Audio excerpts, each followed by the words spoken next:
sit down at home, decided to watch some TV, listening to the news by Gordon Mosley. I listening to the things that he say he tracking tonight, paying close attention to make sure I hear it right. But when I hear the things that he mentioned on the news, I had to declare them kind of thing got me confused. I hear some things where the ERC noticing, and it convinced me that people ain't learning nothing. We hear so many times about them big name calling, and they say ERC pretend that they didn't learn nothing. But once you're black and you just decide to say a word or two, bet your life on that they say ERC coming for you. Listen to the things you just hear on social media.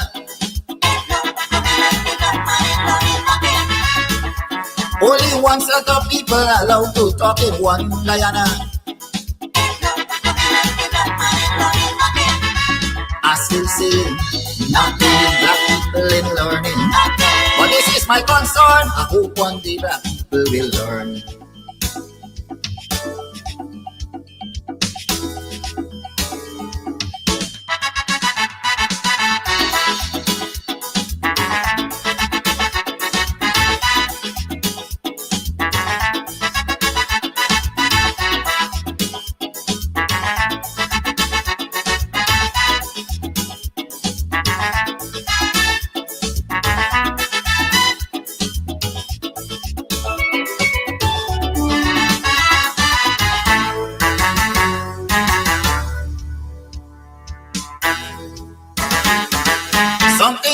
ERC that I would like to know, if any of its members happens to be black people, and if that is the case, I want them to answer this call. Tell me how come none of them ain't got no voice at all. You're showing signs of weakness and you're afraid to be fair, and we see the same thing keep happening year after year. And the day will come when all this nonsense will stop. That will be the day when black people decide to wake up. Not so long ago, something terrible happened. This young Indian man want to kill out all black people by poison. But if his shoes was on the other foot, would have been a big threat. But up to this day, this ERC can do nothing as yet. How come it's only black people committing cybercrime?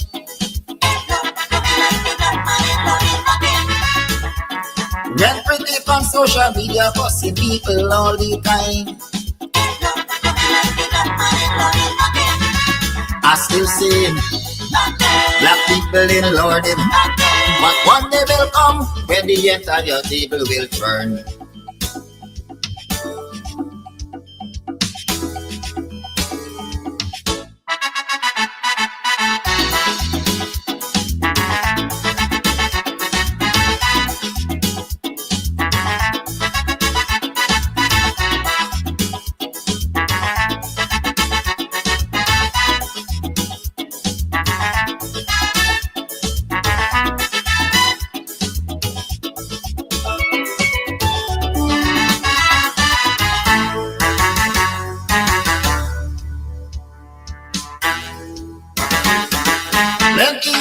Excuse me, see they fail to condemn, because these people think that the law is only for them. And anybody else who decide to file a complaint, they go call you a racist and don't want to hear nothing. Plenty complaint from time to time has been brought to their attention, but because of this one-sided cybercrime is why they don't show any concern.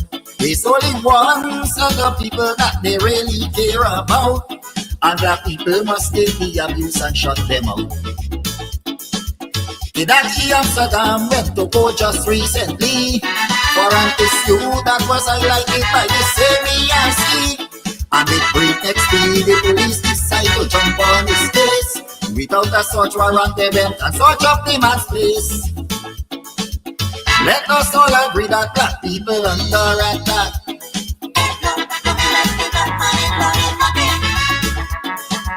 Different laws for you and me just because we black.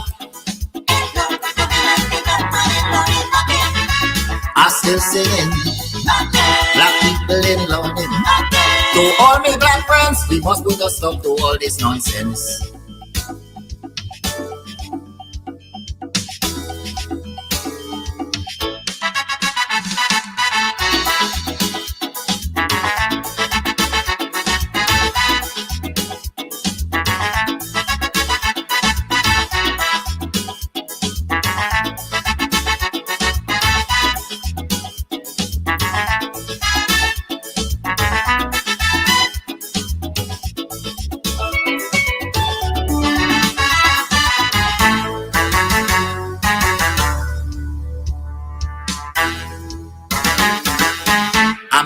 Cybercrime laws to keep people silent, just to make sure nobody criticizes this government. And while that is a very clear case of dictatorship, it is no surprise that the ERC ignoring it. Why only the chosen few is allowed to have things their way, when people like me and you must have nothing to say? And when ministers in the government start to launch their attack, you never hear this ERC come out and talk about that. They send a policeman all the way to New York. This fella went up there to serve a customer on Rick Forward. And they say this government decide to fabricate a case, but like they forget the warning they get from Latisha James. The vice president described that he use as a low life.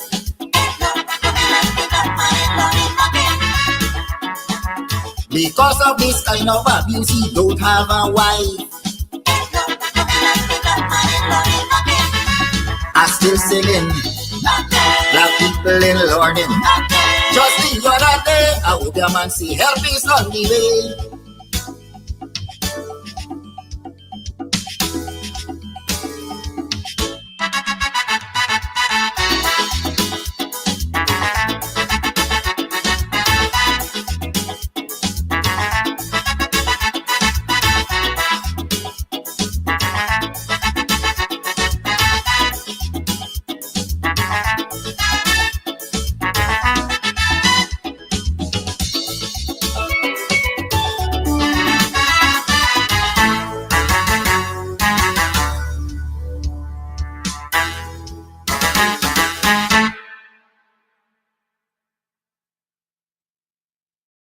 All right, so today we are here at Club Twilight up in Buxton, and we are here to talk about all that's going on up here. Trust me, if you are on the East Coast, you're in Buxton, you're in town, you're looking for a place to get away to, this is the place. The Cutters, mwah. Listen, I'll be having some just now again. We'll talk about that. And then, of course, the ambience is beautiful, fully air conditioned. The decor is on point. The music's on point. Everything's on point. It's just me. I need some work. But everything else that belongs to this club here is on point. So if you want to find a nice little place where you can just drive out of town and have some drinks, have some food, you can call, you can order your stuff and just take it. You don't have to stay. Or if you want to stay here, that's what's up. And of course, they have special events for Valentine's. You can rent a hall. You can rent a hall, honey. You can rent a hall for weddings, for birthday parties, to have a bash. I hope he edits that out. But you know, whatever it is, this is definitely the place to be. So it's on Sideline Dam. You definitely want to ensure that you check this place out. But it's on your to-do list. All right, on your to-do list. This is definitely the place to check out, you know, a really cool, chill spot here in Buxton. I like this. This is, Buxton needed this. We needed this. I needed this. You definitely needed too. Thank you. All right, so you might be wondering where we are. Still in Buxton at Club Twilight. That's where we are. So Club Twilight also has like an Airbnb as well. So you could come, drink, drunk, and come in the back here and lie down. Look at that. Look at that. Perfection. And the people come in the room and so on. The bed sheet matching the blind, matching the carpet, matching the this, matching the that. We know but we things in Buxton don't play with we. So definitely, if you want to come and you may be having a wedding or whatever, and you just want to overnight and just have a good time because you're gonna be drunk. We got too much road accidents, so you definitely want to come drink, have a good time. They have several rooms that you can rent. You have your toilet, you have your bath, you have your sink, you have your dining area, you have the bed. This is nice. I like it. Anyways, to my friends and my family, if you're looking for me, I'll be overnighting. Also, for those persons who are traveling in from overseas, you want a nice, cozy place out of town, then Club Twilight, call them up, look them up on social media. They have their own Facebook page, and ensure that you come up the side and have a good time. Have a good time. Have a good time. Sorry. I'm sorry. That's it. AP and you, rise Guyana shine. Together we build, now is the time. With Aubrey strong and heart so true, we're rising up. It's me and you, vote AP and you, for justice care, for every family, everywhere, for jobs, for schools, for brighter days, for youth and elders, better ways. Who you voting for? Who gon' lift you more? Who gon' care for all? Stand up tall and vote. AP and you, go, go, go, go. AP and you, go, go, go, go. AP and you, go, go, go, go. AP and you. How many bowel movements do you have a day? If the answer is one or less, we need to talk. Everything starts in the gut. Toxins, bloating, constipation, even parasites can build up silently, affecting your mood, your skin, your immune system, and your energy. Ultra Body Cleanse is a simple 15-day system. Morning tablet to flush from the inside. Nighttime tea to detox and reset. People don't realize it, but most problems start in the gut. And when you clean it out, you feel lighter, you look healthier. You finally go. Like you should. Don't wait for symptoms. Ask your artist distributor today how to start your Ultra Body Cleanse. So what, boy? All you do? May you support the coalition like me? Very good choice, because the coalition putting people first. But let me ask you something. You check for your name on the list yet? Well, partner, you got to check for your name on the list and show you there. So you go put the vote next to the palm come the 1st of September. Let me show you how to check them. In a hard, man. You just got to go up on GCOM website. When you go up on GCOM website, you go see this thingy. You see them? That GCOM website.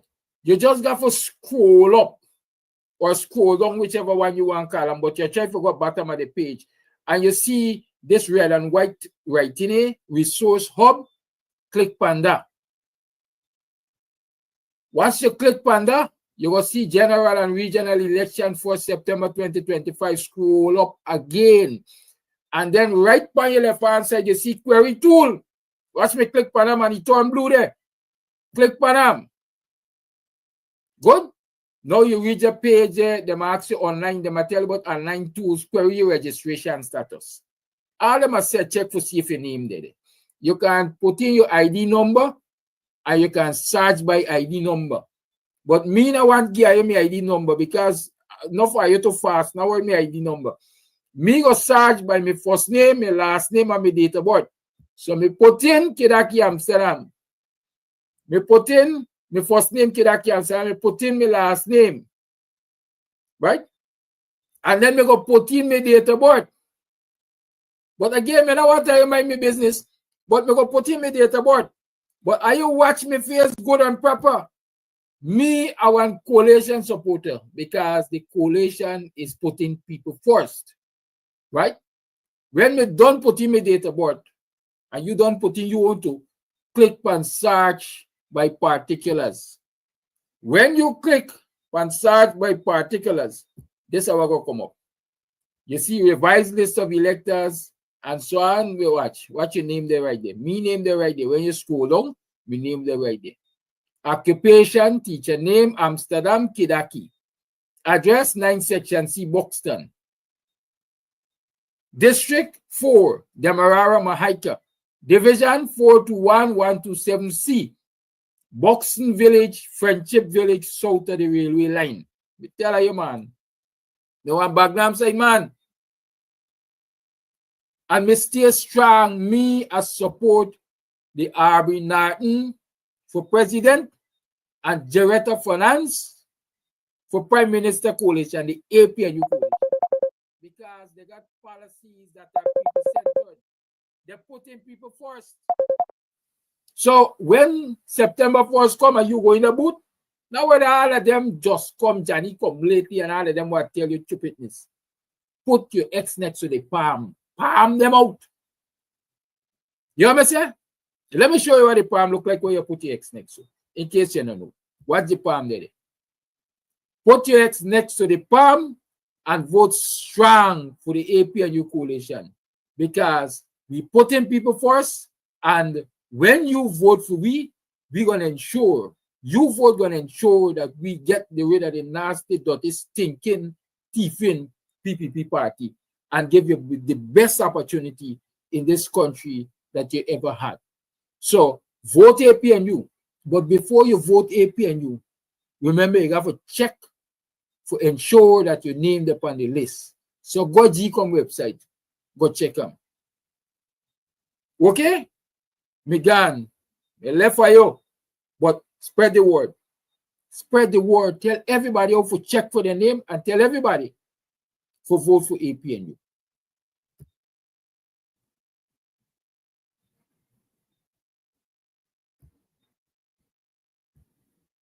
Buxton, Guyana, it's here again. The Black is Beautiful Cultural Evening this July 31st, Buxton Line Top, featuring Mark Batson, Divine Stars, Brian Chester, Eyes of the Ancestors on the drums, Buxton Fusion, and the indomitable Yoruba singers. Lots of songs, poetry, Nancy story, dance, and lots more cultural entertainment. Come out. Buxton Line Top, this July 31st. It is the annual 1st of August movement and friends. Black is Beautiful. Evening of cultural entertainment. Calling all seniors. It's soiree time. Yes, the big people soiree, say August 1st at Club Twilight, Sideline Dam, Buxton North. Come out. Come on, let's feast on well-prepared African traditional dishes and be entertained by drumming, folklore, music, and lots more. Admission, it's absolutely free. Come out, let us celebrate our elders. It's the Elders Soiree at Club Twilight, Sideline Dam, Buxton North, August 1st. Come one, come all. Starting time, 12 o'clock, midday. Are you looking for tents to rent? Well, look no further. At EC Party Rentals, Sideline Dam, Buxton North, we have tents in all sizes and colors. All sizes of tents we have. Small tents, big tents, medium tents, extra large tents. Call us on 622-5933. We have what you need. EC Party Rentals. Big on tents. Are you hosting an event? Do you need ice, party ice in large or small quantities? Then call us at 622-5933 for the best party ice available. $1,000 per bag. We do delivery. EC Crystals, Sideline Dam, Buxton North. Call to have your orders filled today. Planning a party? Worry no more. We have all the supplies you need. At EC Party Rentals, we have folding chairs, folding tables, square tables, round tables, long tables, short tables, big tables.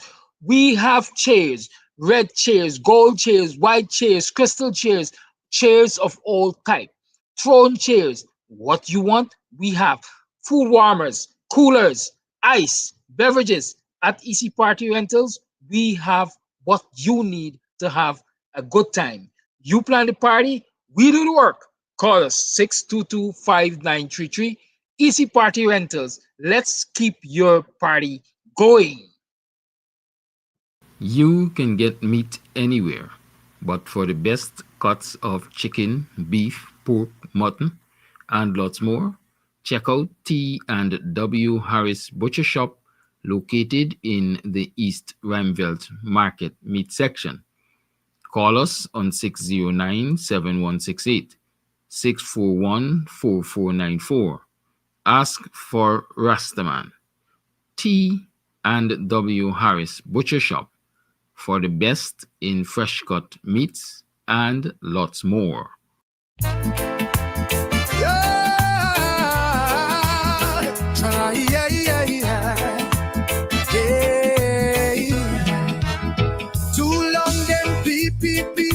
Greetings, greetings, residents of Anns Grove and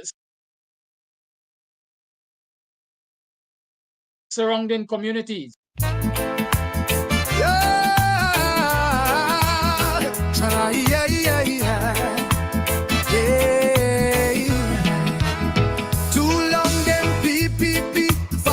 While we beg, milk and honey gone, but we still drink dregs. Them build big house while school roof fall, and poor man crying when rain start fall. Them take all. Where you support the coalition like me? Very good choice, because the coalition putting people first. But let me ask you something. You check for your name on the list yet? Well, partner, you got to check for your name on the list and show you there, so you go put the vote next to the palm come the 1st of September. Let me show you how to check them. In a hard, man. You just got to go up on GCOM website. When you go up on GCOM website, you go see this thingy. You see them? That GCOM website. You just got to scroll up or scroll down, whichever one you want to call them, but you try to go bottom of the page. And you see this red and white writing, Resource Hub. Click on that. Once you click on that, you will see general and regional election for September 2025. Scroll up again. And then right on your left hand side, you see query tool. Watch me click on them and it turn blue there. Click on them. Good. Now you read the page there. They might ask you online. They might tell you about online tools, query your registration status. All them must say check to see if your name there. You can put in your ID number. And you can search by ID number. But me I want to give me ID number because not for you too fast. Now what me ID number. Me go search by my first name, my last name, and my date of birth. So me put in Kidaki Amsterdam. Me put in my first name Kidaki Amsterdam. Me put in my last name. Right? And then me go put in my date of birth. But again, I don't want to mind my business. But me go put in my date of birth. But are you watch me face good and proper? Me, I want coalition supporter because the coalition is putting people first. Right? When we don't put in my date of birth and you don't put in you want to, click on search by particulars. When you click on search by particulars, this is how will come up. You see revised list of electors and so on. We watch your name there right there. Me name there right there. When you scroll down, we name there right there. Occupation, teacher name, Amsterdam, Kidaki. Address 9 section C, Buxton. District 4, Demerara, Mahaika. Division 421-127C. Buxton Village, Friendship Village, south of the railway line. We tell you, man. No one background side, man. And me stay strong, me as support the Arby Norton for president and director of finance for prime minister coalition, the APNU coalition. Because they got policies that are people-centered. They're putting people first. So when September 1st come and you go in the booth, now whether all of them just come, Johnny come lately and all of them will tell you stupidness. Put your X next to the palm. Palm them out. You know what I'm saying? Let me show you what the palm look like when you put your X next to it. In case you don't know. What's the palm there? Put your X next to the palm and vote strong for the APNU coalition. Because We put in people first, and when you vote for we're gonna ensure you vote gonna ensure that we get rid of the nasty, dirty, stinking, thieving PPP party and give you the best opportunity in this country that you ever had. So vote APNU, but before you vote APNU, remember you have to check to ensure that you're named upon the list. So go GCOM website, go check them. Okay? Megan, I left for you, but spread the word.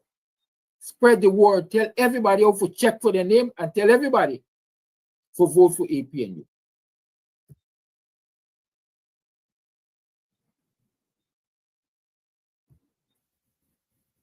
Morning, are you morning? Buxton, Guyana, it's here again. The Black is Beautiful Cultural Evening. This July 31st, Buxton Line Top, featuring Mark Buxton, Divine Stars, Brian Chester, Eyes of the Ancestors on the drums, Buxton Fusion, and the indomitable Yoruba singers. Lots of songs, poetry, dance, story, dance, and cultural entertainment. Come out. Buxton Line Top, this July 31st. It is the annual 1st of August movement and friends. Black is beautiful. Evening of cultural entertainment.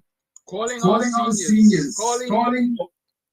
Morning, are you morning? Welcome to another program of GUYANESE Morning Time. It is 21 minutes to the 8 o'clock hour. How you been? How was it yesterday? How was it last night? How you feeling this morning? Oh yeah, I like my little educational video about how to find your name on the list. Go by GCOM website and check it out and so. I see somebody rolling with laughter. What funny?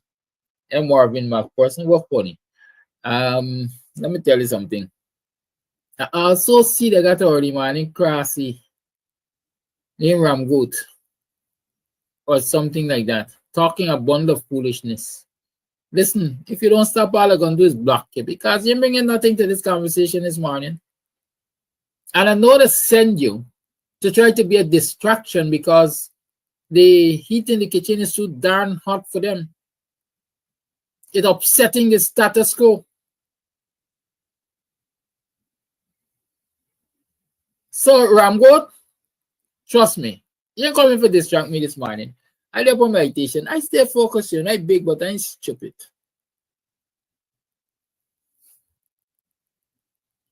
Right?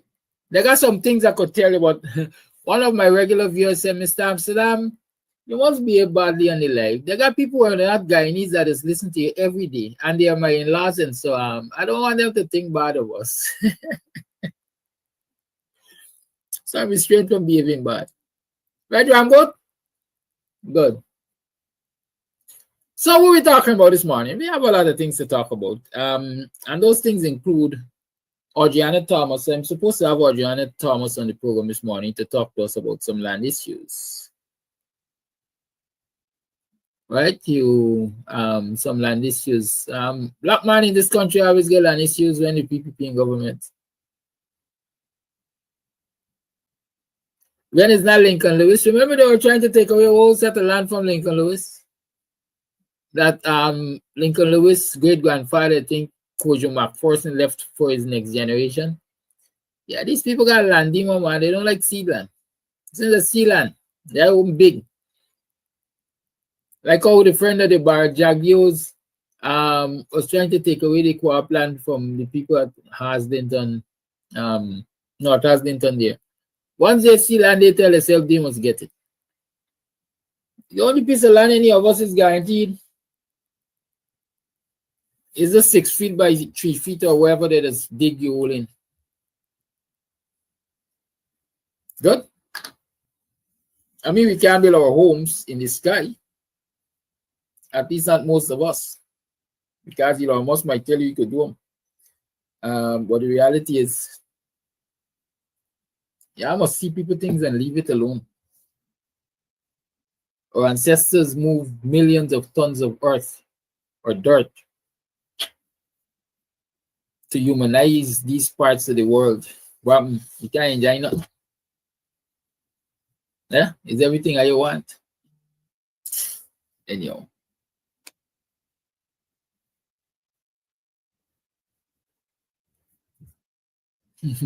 Clyde say he is thankful for the information about. I tell you something. Sometimes they say don't blow your own horn, but I truly believe in servant leadership, and I take my cues from the ordinary man and woman. I was on TikTok again last night till past 12 o'clock, and in the conversation there, somebody asked the question, "But how do I find my name on the list of electors?" And if I gotta go to the polling place and check, I said, "No man, check right on GCOM website." And they say, "Mr. Amsterdam, I check on GCOM website. You think anybody ever search through all of that?" I searched it, I fed up, and I just left it alone. But like I say, experience teaches wisdom. Some people say age is not necessary, experience too. But I remember in the last election, or last 2 elections, I don't know, man. Sometimes I think I'm built for this thing. Right? I woke up one day and I say, you know what? I'm going to start an information desk on the Milwaukee line top in front by Cherry Blair there. And I set up, where did I get internet from? I can't remember. It was Cherry really back for internet. But I set up an information desk there and I start encouraging people. These people in that time and place, man, y'all just get me dread. You know, they're on my program, man. Anyhow.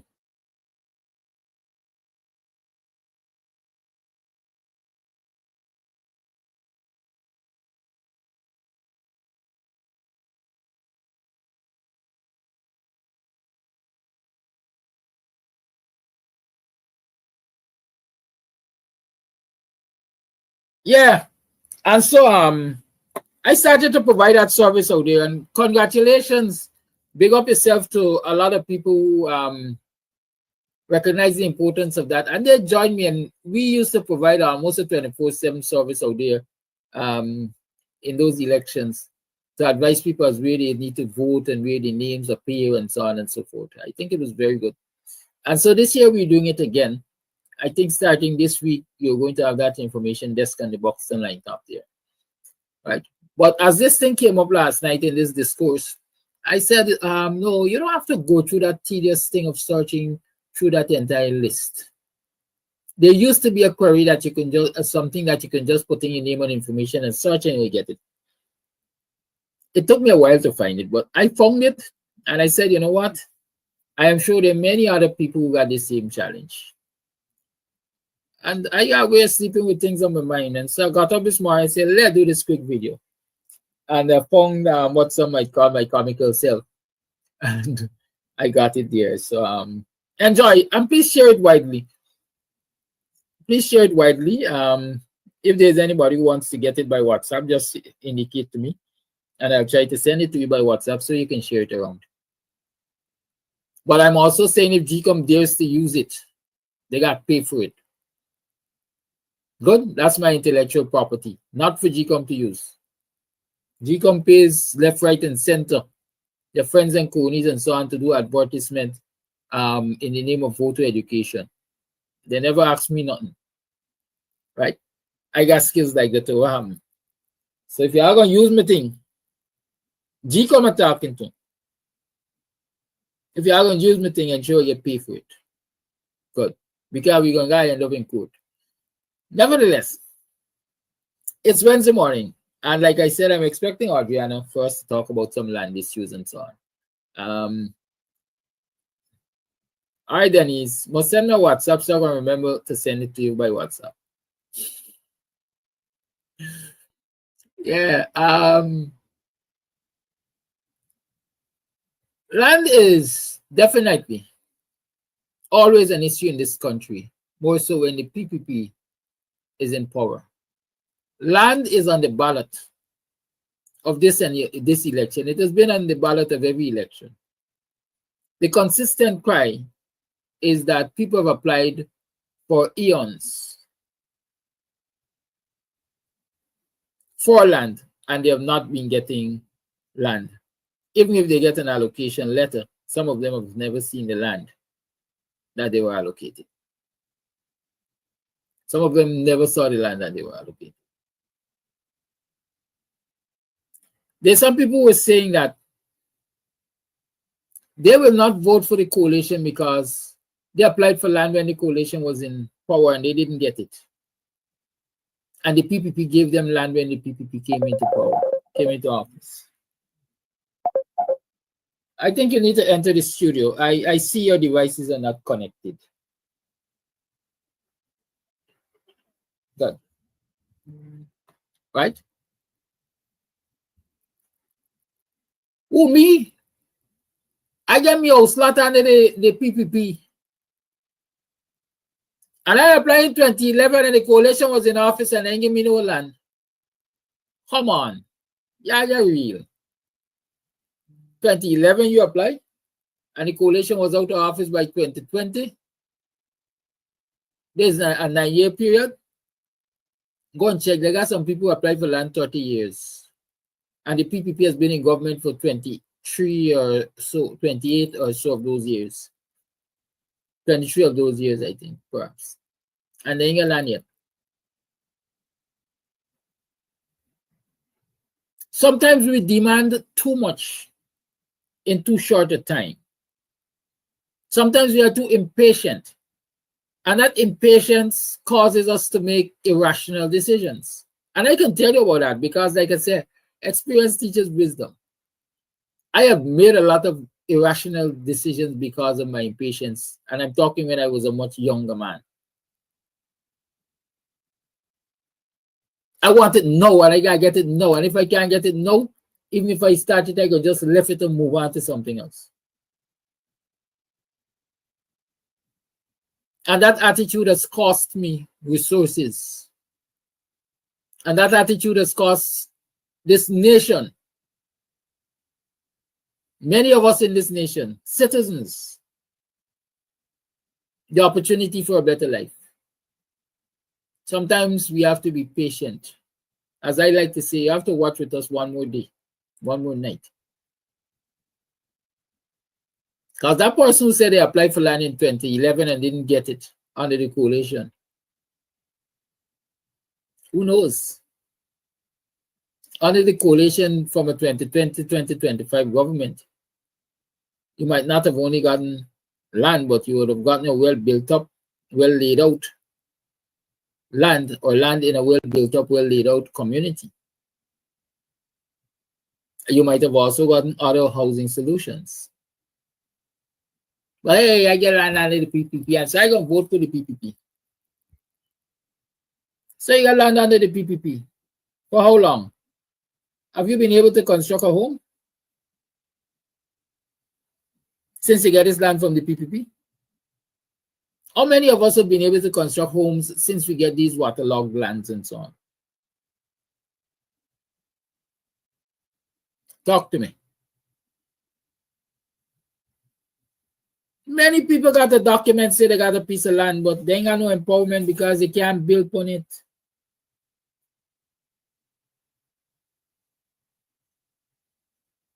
When the truckers watch the road, the state of the road or the state of the infrastructure that they got to carry stuff down the back for you, they either tell you they ain't going there or they charge you a jewel and a crown. So you self you want to go there no more.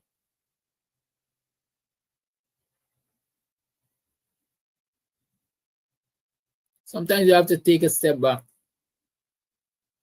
assess the real situation, and then decide how we're moving forward. Can't be hasty, can't be impatient. We can't be unforgiving.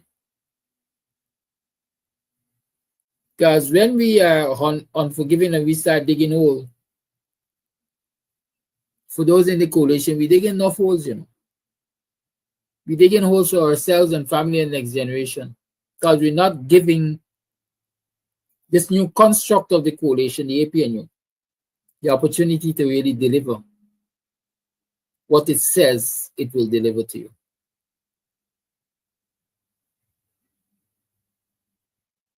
Good. But I tell you already, be ambassadors to the APNU, spread the word, spread the message, I now have this infomercial, this edutainment video. Share it around so everybody gets educated. Somebody else is saying, show them how to vote. Right? Show them how to put that little sexy X in the box. Maybe I gotta wait for another day when I get up in the mood. Good? But the reality is, we got work to do, and we have to continue to do that work. And that work, I did say, you see, somebody just messaged me, I followed your instructions and got it in a minute. Look at that. That's the teaching me. Oh God, you want me at the Ministry of Education, no? Yeah, wrong. Me want to go there. Yeah, want we talk where I want to be in government and why I want to be in government. They say you can't always tell people everything. But wherever the WPA decides that I will be of good service, I will go and I'll give it my best shot. But if I were to choose, I personally would rather be at the Ministry of Labor. I want to be at the Ministry of Labor bad, you know. I know y'all didn't see me as a labor person, but I believe a lot of the injustices that are meted out to citizens in this country, especially in the public and private sector, as employees, can be fixed right from the Ministry of Labor. If only the Minister of Labor is intent on being fair to the citizens of Ghana. Forget the politics. Forget party politics. Look at delivering services to your people.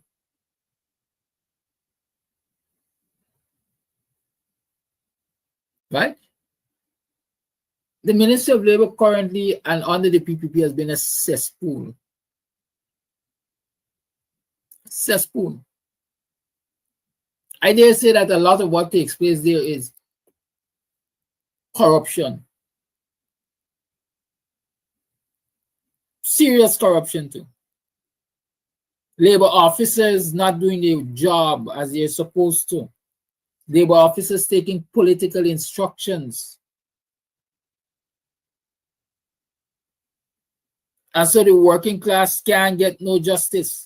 Well, hey, I pray that the APNU wins the election September 1st, and they say, Mr. Amsterdam, you make a pick. Which ministry you want?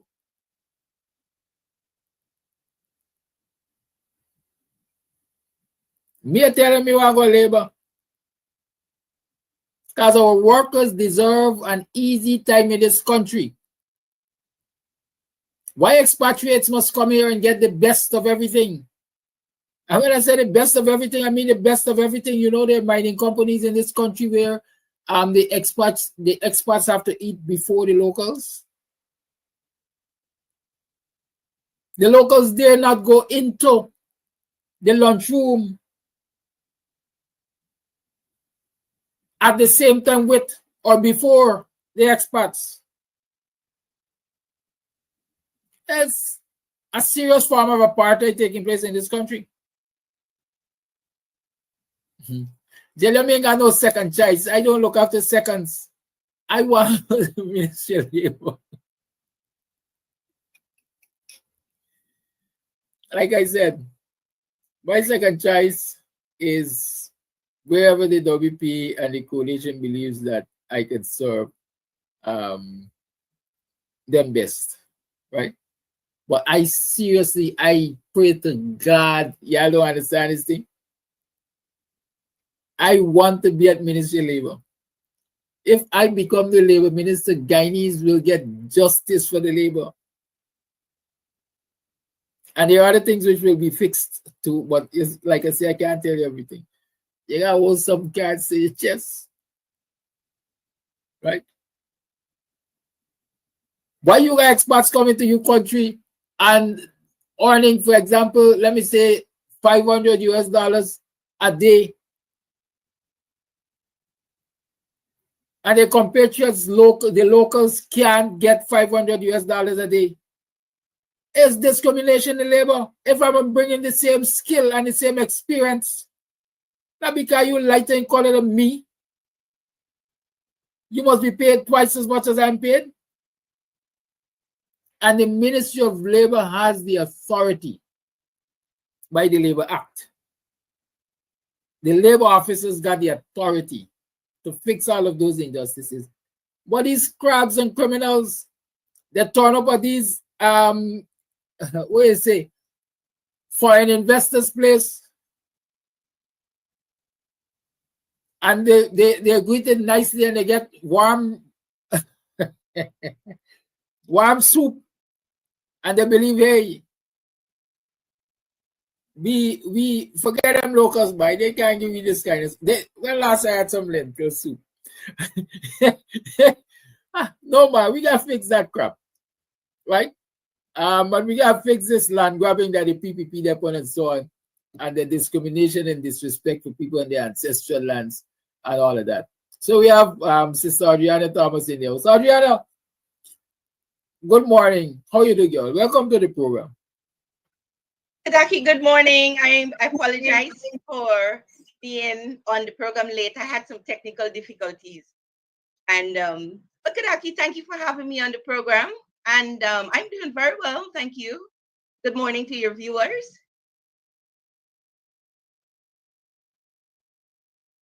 Well, I'm happy to have you on the program. I understand you're getting some land troubles. I know for quite a while you've been getting some land troubles. As I would say, your inheritance, your ancestral lands. I think that matter perhaps went before the court and so on. And now you are at another stage. So tell us what's happening with you and the land and what the family is doing about it. And so if you will.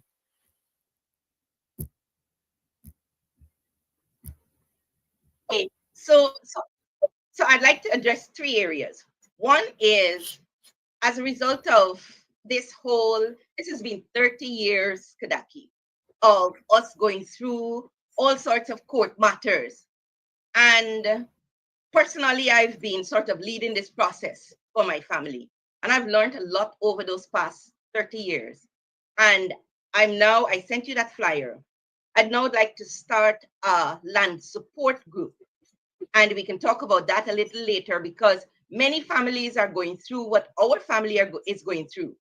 But fortunately, my family has me and others. But other families may not have anybody to represent them. And so I would like to put a team together, a group of like-minded people who can provide representation to people who are experiencing land issues, particularly with the government, but even your own private land issues. Currently, the government is running roads and gas energy power lines through private lands. And so this group, we can call me, right? I've sent Kadaki a flyer. Call me, it's free. And if the government is doing consultations, we would like to represent your community.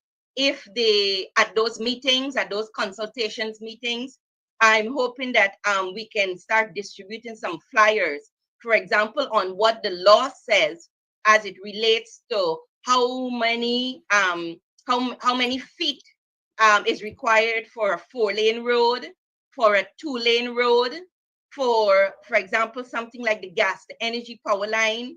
And because I know the Attorney General has been having consultations with people and telling them to get a valuation officer and to get a valuator, and a lawyer. This is as it relates to the energy power lines. But if the government is running the energy power lines, they don't need acres upon acres of land for that. They need acres of land in terms of length, but not in terms of depth. So why is the government telling landowners to get valuators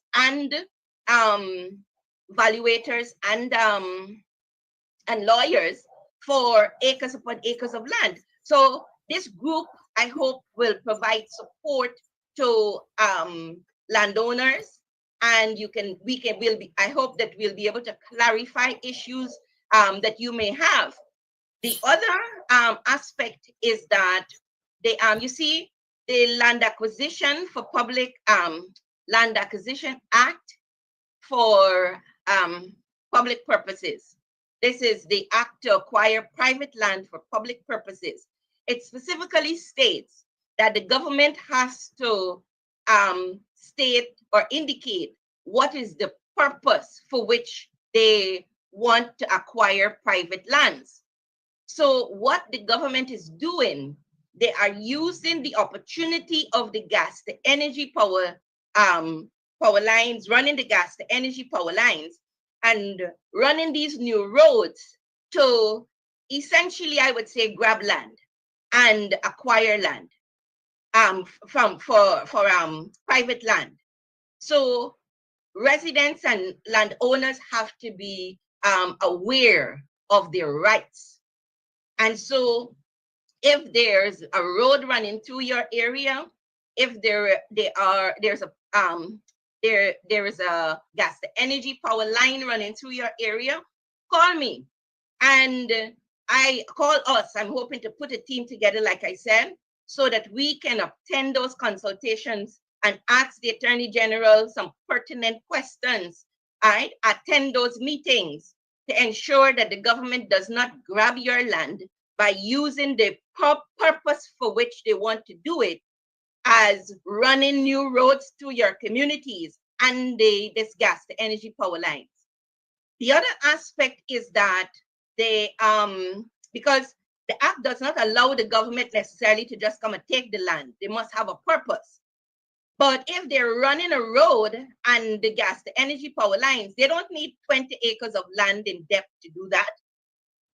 The other thing is that the government is doing, I met the president yesterday, he was in Coverdon, and I thank him for the drainage and the roads in Coverdon, but I also said that we have an issue with the amount of feet that the government is asking for, or the amount of land, sorry, that the government is asking for.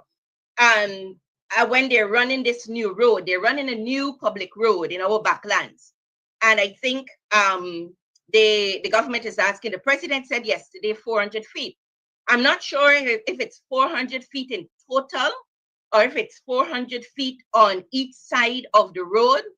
Those are things we need clarity on. In addition to that, we want to ensure that the government gets only the amount of land that is required for a 4-lane highway, a 2-lane road, the gas to energy power lines, and they do not use this as an opportunity to grab people's lands. So that's something we need to work on. As a matter of fact, Kadaki, we need to put land on the ballot for these elections. We have to put land and land ownership on the ballot because this government has a particular behavior or propensity, if I can put it this way, as it relates to land. In relation to, Kadaki, can I go on? Kadaki? Definitely you can go on. That's why you're here. Thank you. So in relation to my family land matters, there are two issues. One with Lot 18. We've been going through, in 1995, well, the land has been family land. We have owned those lands since in the 1840s. And nobody in my family, not many people in my family got individual titles over all of these years, almost 200 years. There are a few persons who would have gotten titles. So the transports are still, or the documents of ownership, as in letter of decree, they're still in the 1800s, from the 1800s. So we have, so in 1995, a relative sold a house. He could not sell the land because it was family land. So he sold the house to the people from the prairie, which is, the Karen Waldron, who is, her mother is Joyce Mike Tuksong. And I hope it's not, this is Mark Waldron's sister, the lawyer. And so in 1996, they went to the court to get title for that land. My father and his brother and a cousin, they opposed. And Justice Brooms at the time, who was the land court, the commissioner of title for the land court, Justice Brooms asked them, told them to withdraw their petition for title. And he even said, don't ever come back into this court again requesting title, because he knew that they were trying to grab our land. So that was in 1996. After that, we filed a writ of possession. And then we had a protest in somewhere around the 2000s. And they filed an injunction against me, restraining me and my family from going on the land. So, and Justice Moore at the time granted that injunction. And I'll tell you this, I can say this because Justice Ramlal is now dead. I met Justice Ramlal on the corridor of the High Court, the corridors of the High Court one day, and he said to me, Audreyanna, Justice Moore should not have granted that injunction because y'all are the title holders. And he granted the injunction to them to restrain y'all from going on the land, even though y'all are the title holders. And that injunction, Kadaki, was a mandatory injunction, not an interim injunction. An interim injunction means that it lasts for a period of time, maybe a year. But a mandatory injunction means that the injunction holds until the hearing and determination of the matter. This matter languished for maybe 20 years or so. And so so the hearing and determination kept going on. Within that period, whenever we went on the land, while the injunction was there, they would chase us off of the land. You know how many times the police came, they would call the police to put us off of the land. My father got charged for going on that land, for trespassing. When my father went to the Providence Magistrates Court, it was Magistrate Ramlal then, he wasn't a judge yet. And Joyce Moituk-Song, who is Karen Waldron's mother, she said that the house is theirs. So Justice Magistrate Ramlal said, the house is yours, but the land is not yours. So you don't build house in the sky, you build house on land. So remove your house off of the people's land. And he said, Mr. Thomas, go. So that was years ago that all of that happened. That was the first time my father was ever charged for anything. When my father got married, my parents were living on that land. My older siblings grew up on that land. And that land is my father's grandmother. Father is the title holder, was the title holder.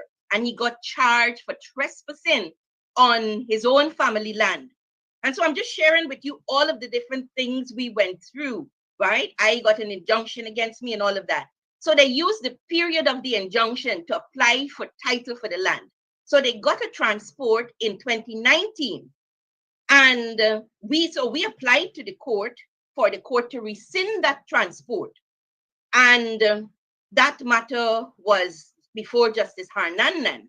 And Justice Harnanan gave his ruling last Friday that we did not provide sufficient evidence to prove that the transport that they got the transport by fraud. This is Karen Waldron. This was shocking.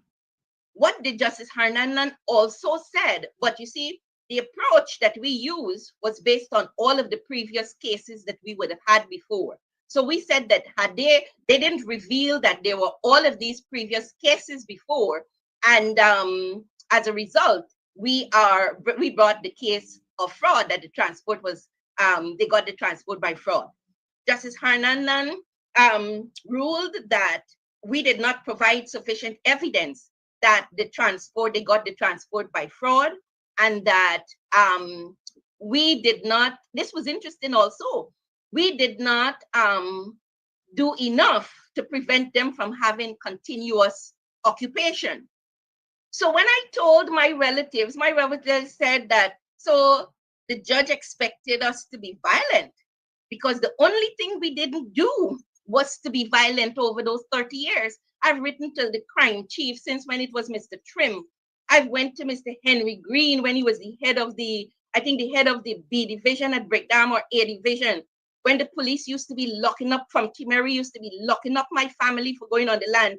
And I say, Commissioner, Mr. Green, please tell the police at the police station in Timeri to stop locking up my family for going on their lands. We did everything except be violent. And the judge said in his ruling on Friday that we did not do enough to prevent them from continuous occupation. So what did he expect you to do if there is, for example, if the court has granted an injunction? Should you disregard the injunction and keep getting locked up and charged and what will you call it, for disrespecting the court and so on, or like you said, be violent? What did he expect? So I think, in fairness to Justice Harnanan, we did not put as a part of our main case the fact that because we thought that all of the other matters were sufficient to prove that if they had revealed that there were all of these matters before the court might not have granted the title, the prescriptive title, or the transport. So what we will now do, we will appeal the matter. And in our appeal, the grounds for appeal will be, one, that they got this transport during the period when there was this injunction, which lasted forever.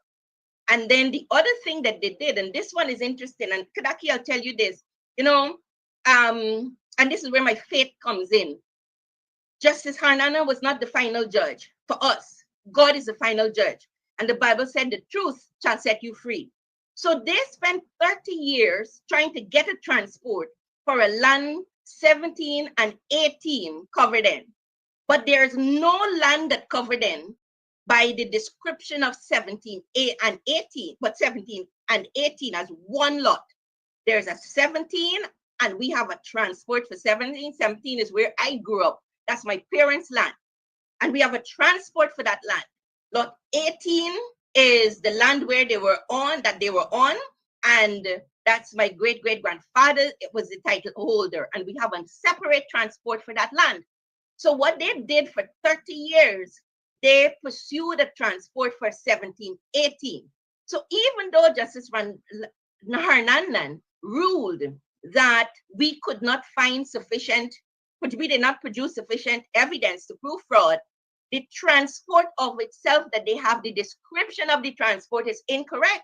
So if this land was really theirs, how come they got a transport that is incorrect? So their transport includes lot 17, which is my parents' land that we have a transport for. It includes lot 18, which is in the name of my great-great-grandfather, which is family land, and we have a transport for that. And it also includes the drainage trench in the middle.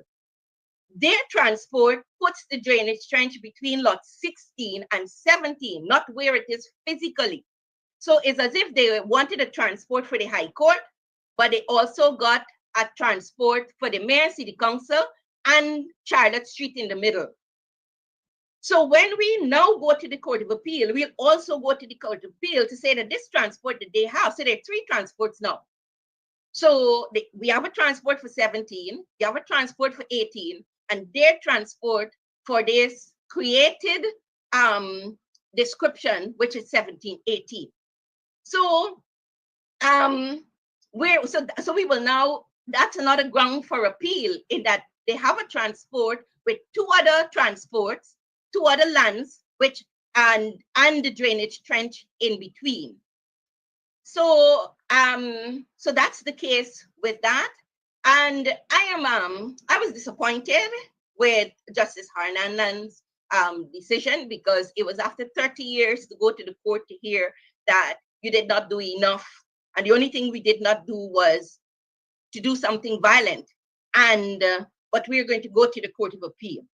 So that's in regards to that matter.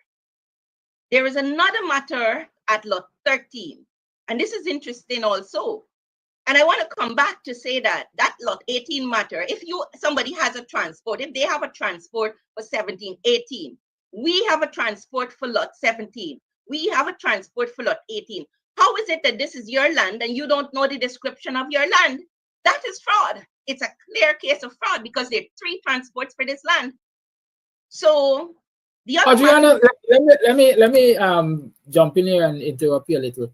What I'm hearing is that they don't have ownership to the lands that you have ownership to, because the descriptions of on the transport that they have does not correlate with the lands that you have transport for. So Well, the court, the state, the lands commission, they will have to sort that out and find the land that they give transport for. That's my position. that is our position too. And Kadaki, that is where the God comes in. Now, we were discussing this thing over the weekend, and we were saying, look at our God. Our God knew 30 years ago that, and you see, when the Bible says the truth shall set you free, 30 years ago, God knew that Justice Harnanan was going to rule against us, so to speak. And so what God did, he allowed them to pursue a land 1718 and for a non-existent portion of land 1718.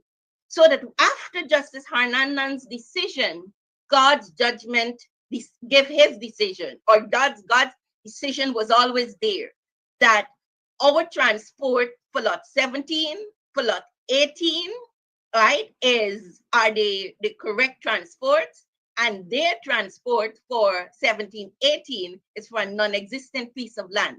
And I don't see the court really telling us that our transports are invalid, throw away our transports so that their transport can be of effect. So you're absolutely right. So I want to say to people that sometimes you're going through things, but you just know that God said, the Bible says the truth shall set you free. And in this case, this is our testimony.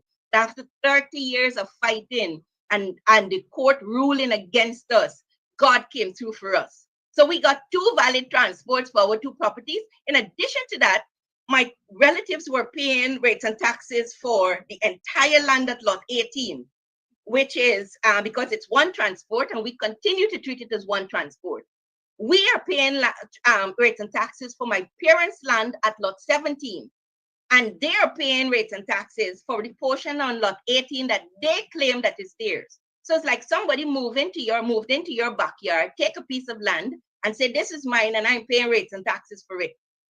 So it is that ridiculous. But to God be the glory, great things he's done. We got the transports for the land, and that is our position. So even though we would appeal the matter for this transport that is existing to be rescinded, but we wouldn't be appealing because we do not have valid titles to the lands. You follow? You see, I'm not a legal person. I like to help people from Buxton background side, and a lot of times when certain things are discussed, all I just do is see the ignorant and aggressive part of me. You have transport for your land. Absolutely. I think what you should be doing is occupying your land. I think what you should be doing is not appealing that ruling, but challenging the injunction. How can you stop me from occupying what belongs to me? I have evidence that it belongs to me. Well, I think that, we were waiting for that injunction to be heard. So I think that we've passed that stage now, because there is a new matter now, which is this matter here, right? And as far as we're concerned, we have and I know that what they're going to do is just what they were doing for all the years. They're going to call the police. And so when the police comes, we will show the police the 3 transports, and we would ask the police to tell us which one of these transports is the correct one. And the police can't determine that. That has to be determined in court. And I would like for the court to tell us that our transports with the correct description from for the land that we have owned for 100 and something years, that those transports are not correct, right? My parents' transports is, even though it was family land, they got that recent, but they got it before they got their transport. So it was a clear case. You see, Kadaki, people see us, we have all this land, but people see us as peasants. And, I usually say that Black people are up against the PPP and they're up against the Black bourgeois. In this case, this is the Black bourgeois. And so we're up against, we peasants, this was up against the Black bourgeois. And so that is that one. The other matter, this one here, is also another interesting matter. So some of the lands that my great-great-grandfather left, he had transports for them, he stated in his will, and some he had letters of decree. Letters of decree was another form of ownership that was issued by the British government, or another form of land ownership that was issued by the British government. And so we and so this piece of land at lot 13, my great-great-grandfather had a letter of decree for the land. Now, people are saying that if you go and you look in the property register and the deeds registry, you wouldn't find a transport for that piece of land because there was a letter of decree. The executors for our estate should have or could have updated the title to maybe a transport, yes, to transport. But it doesn't mean that the previous letter of decree is not valid. So what has happened in that case is where, and this is where my neighbor sold a portion of land to one, I'm calling names because these names are in public documents, Deolal Puran, known as Devu. So Deolal Puran bought a portion of land from my neighbor, but my neighbor could not have sold Deolal Puran our land. They had no legal authority for that.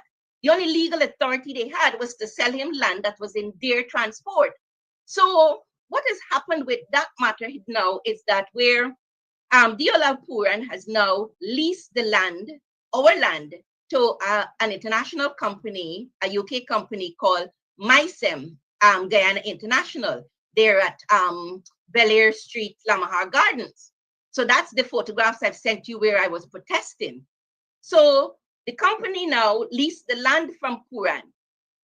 So Mr. Puran really did not buy our land, but he's claiming that he bought our land.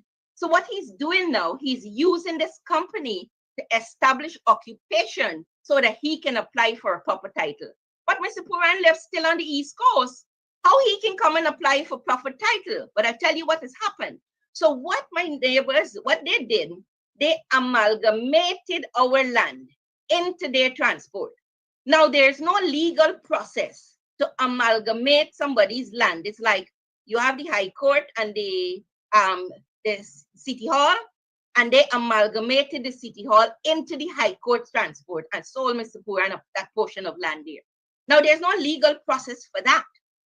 And so we've had issues where we were building a fence on the land, and Inspector Harry Sewak from the Timeri police station, he came and he told us that we are trespassing on Mr. Puran's land because Mr. Puran has a transport. And all we have is a list of, is a long list of properties. That long list of properties is called a will, and it's a legal document. It's covered under Article 20 of the Constitution. So the inspector stopped us from building the fence. By the night when he stopped us from building the fence, Mr. Puran sent some people to build the fence on the land. And what they have done ever since is where, so people are saying Mr. Puran has a transport. So what I did, I went back to the court to see how Mr. Puran got this transport. Mr. Puran, so at the time when Mr. Puran got this transport,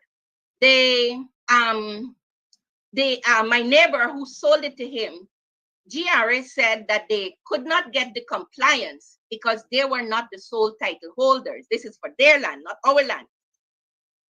And so GRA said that for them to sell to Mr. Puran, they had to have had this title in their names. So Mr. Puran took them to court to perform the agreement of sale. By some miracle, I still would like to know, I'm challenging Justice Rishi Prasad's decision. So by some miracle, Justice Rishi Prasad granted an order for the Ghana Revenue Authority to issue the compliance to Mr. Puran. Now, Justice Prasad erred in that decision because the Ghana Revenue Authority wanted to do the right thing. They said we cannot issue the compliance because you cannot sell the property that you do not own solely. Justice Rishi Prasad gave the decision for that Mr. Puran's, for GRA to issue the compliance and for the transport to be passed. So this transport that they're claiming that Mr. Puran has, that's how we got the transport. But in addition to that, it's none of my business that my neighbor's transport had several persons on it. What is our business is that they amalgamated our land in that process of Mr. Puran getting the transport. So that's what concerns me. It doesn't concern me whether they had a number of persons on their transport. It concerns me that they amalgamated our land into that. So what has happened now is that Mr. Puran is, I have never seen such blatant disrespect. So the company has been, this company, MySem, if you pass now, you would see they're busy building up the land. They're building a concrete fence. They're, even though all of these land matters have not been settled. The other issue is that there was another man, I'm calling another name, Edward Wilson, who claimed that he had a transport for another portion of our land. I'm telling you. Audreyanna, yes? let's deal with this particular piece of land. I think you said it's 13. Yes. While you are, I would say, going through all of these legalities, MySem, with the fraudulent authority, I dare say, of Mr. Puran, according to what you're telling us, is about to occupy your land and shut you out. What about an injunction? What about an injunction to stop them from that's what we're doing now. We're going to the court to get an injunction, right? So we're going to do that. But I also want to share this. The reason I'm sharing this with you is to let the public know about all of the corruption around the same portion of land. So there's another man, Edward Wilson, who had a transport for a piece of land at lot 14. And that is our land again. Now he got that transport in 2022, even though we had a transport for that land since 1890. And then he went to the court. He sold this land for $64 million to a man named Wayne Heber. In 2023, Wayne Heber went to the court and said the deeds registry made a mistake with the description on the property. The transport should really have lot 13 on it and not lot 14. The registrar of deeds, in her defense, because the registrar of deeds was the named party to the action, as well as the lands and surveyors. The registrar of deeds, in her defense, she said the deeds registry did not make a mistake on this transport. The description on the Edward Wilson's transport is correct. And so what Wayne Heber was asking the court is as if he was trying to take a shortcut for a prescriptive title. So the judge, anyway, the issue, what is interesting about that is that Deolal Puran was a named defendant in that matter when Wayne Heber was claiming the same land, and Deolal Puran did not even file a defense to tell the court that this land that Wayne Heber is claiming that he bought from Wilson, Puran bought it for $40 million. He never filed a defense, and that matter was in February, it ended. And then the person who sold Heber the land, well, not Heber, Puran the land, was also a named defendant in the matter. And that person also did not file a defense to tell the court that the land that Heber is claiming that he bought from Wilson for $64 million, they sold it to Puran for $40 million. So they didn't file a defense. We went to the court and we told the court that this land, both 13 and 14, is our land. They didn't oppose either. So that matter is coming up at 10. So so Heber and Wilson have appealed that matter. And I can say this here, that matter is a classic case. This all that I'm sharing with you is for the public to know it's a classic case of fraud. So that matter is coming up at 10 o'clock today because Edward Wilson, they have appealed. Justice Harnanan was the judge again in that matter. But that time he ruled, I would say, in our favor. Because when we produced the evidence to the court that none of this land does not belong to any of these parties, this is our land, Justice Harnanan dismissed the matter because he can't change the description of a transport from 13 to 14 because somebody sees 13 and thinks that it's vacant. So I'm going to change the description. So that matter is coming up at 10 o'clock today. That matter is being appealed in the full court in the I think before Justices Deborah Kumar Chetty and I can't remember Sherdell. I can't remember Justice Sherdell. I can't remember the other name. But I'm making it public because I'll tell you why in a minute. And is it Justice Sherdell Isaacs? Yes, exactly. And I'm telling you this because it's the same law firm, right? It's the Attorney General's private law firm represented Mr. Puran for this transport when Justice Rishi Prasad made this decision for the same portion of land as he's claiming. And then the Attorney General private law firm again represented Mr. Anil Nandla, let me say, represented Edward Heber, who was claiming he bought this land for $64 million. And it's the same Attorney General Anil Nandla law firm is representing Mr. Edward Wilson, who is appealing the matter today. So this law firm seems to be tied up over using in all of these matters over this one portion of land. What it Are you suggesting that it's coercion from the office of the Attorney General? Because I'm seeing a lot of conflict of interest. Let me tell you what I did. I wrote the lands and the head of the lands and surveys, and I copied the letter to the Attorney General, to the chairman of the NDC at Susdike. I copied it to the legal officer for the lands and surveys, and I copied it to our lawyer. The reason I copied the Attorney General is because I wanted the Attorney General to know that we're on to him and we're going on the offensive. We have our suspicions, and the Attorney General has to decide whether he wants to be an Attorney General or involved in, or supposedly, I don't want him to supposedly involved in land grabbing. But he has to make a decision because, and I am going to be very frank and blunt, and that's why I'm telling you all of this, Kadaki, because they're powerful forces. That company, MySem, they're not crazy. Mr. Puran is not crazy. There is some power that is working behind them.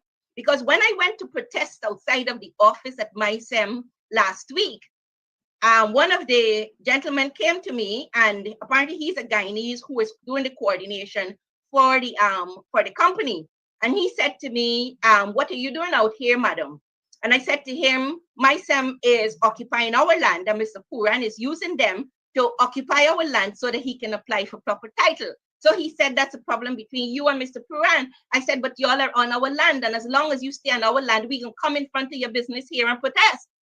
And he said that if this is true, he's going to sue everybody. He said, and then he said that this company is doing work for the government, and he will call the Minister of Health. So I will now write the Minister of Health and ask them to suspend whatever projects they're doing with this company as it relates to our land, right? Morning, neighbor, morning. How are you doing? I know you find this discourse interesting and important. Those of you who were fortunate to be on the live yesterday would have benefited from the. Who is this now?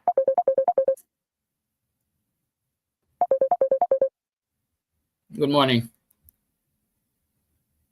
Good morning.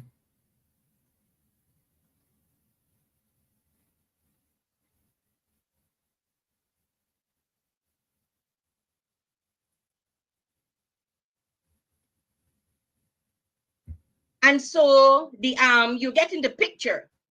So when I so let me go on.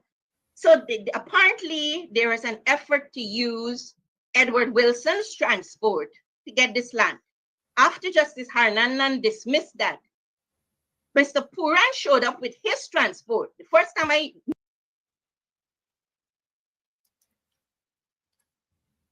I can tell you why. knew he had a transport was the 28th of March this year. This was after Justice Harnanan's ruling on the 25th of February.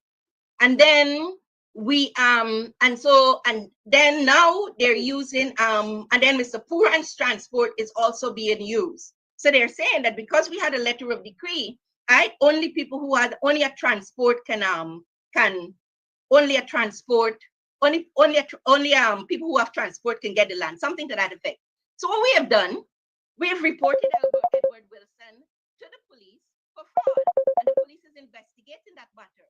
Because Edward Wilson now has to say how he got a transport for our land in 2022 when we have a transport for that land since 1890 and we were in occupation. And he's never occupied. Edward Wilson doesn't even know where the land is because for years they've been coming looking for this land at lot 14 and do not know where this land is. So the other aspect of it is that they so that's Edward Wilson. If Puran is saying that he bought our land from my neighbor So we've also reported to the police that Puran is claiming that Mr. Puran is claiming that he bought this land from our neighbor, but our neighbor didn't have any legal authority to sell him this land. So the police is also investigating that matter for fraud. So there's two. So it means that the transport that MySem is using, that Puran used to lease the land, it's under investigation at the Ghana Police Force for fraud, as well as the matter that's coming up today before in the full court. That matter we've reported because Edward Wilson is the applicant. We've reported that the police is investigating that matter. Edward Wilson has even gone into the police and he's provided his evidence. And so why am I going through all of this? I'm going through all of this to, I have studied jurisprudence and rule of law. So my family, they're fortunate to have me legal research, and I've been doing this land research for 30 years. So I was able to go back to Justice Rishi Prasad's, the matter where Justice Rishi Prasad's granted the order for Mr. Puran to get the transport and do all of that research in order to uncover what is happening. And I'm saying, if the Attorney General is listening to me, what I did also, I wrote the British High Commissioner and I copied the letter again to the head of the Lands and Surveyors, to the Attorney General, to my lawyer, and I think, I can't remember to who else. I copied it to the company myself. And I asked the British High Commissioner, and I expect to hear from her two things. Did the British government issue letters of decree during the period of the 1890 something, when we would have had this letter of decree as a formal document for land ownership? And I expect the British High Commissioner to respond to me. I copied it to the Attorney General. So even if the Attorney General has doubts as to whether a letter of decree is a formal, was a formal title that was, or a formal document of land ownership that was issued by the then state, providing we get that response from the British High Commissioner, the Attorney General ought not to have any questions anymore, as well as the Commissioner of Lands and Surveys, if they have any questions.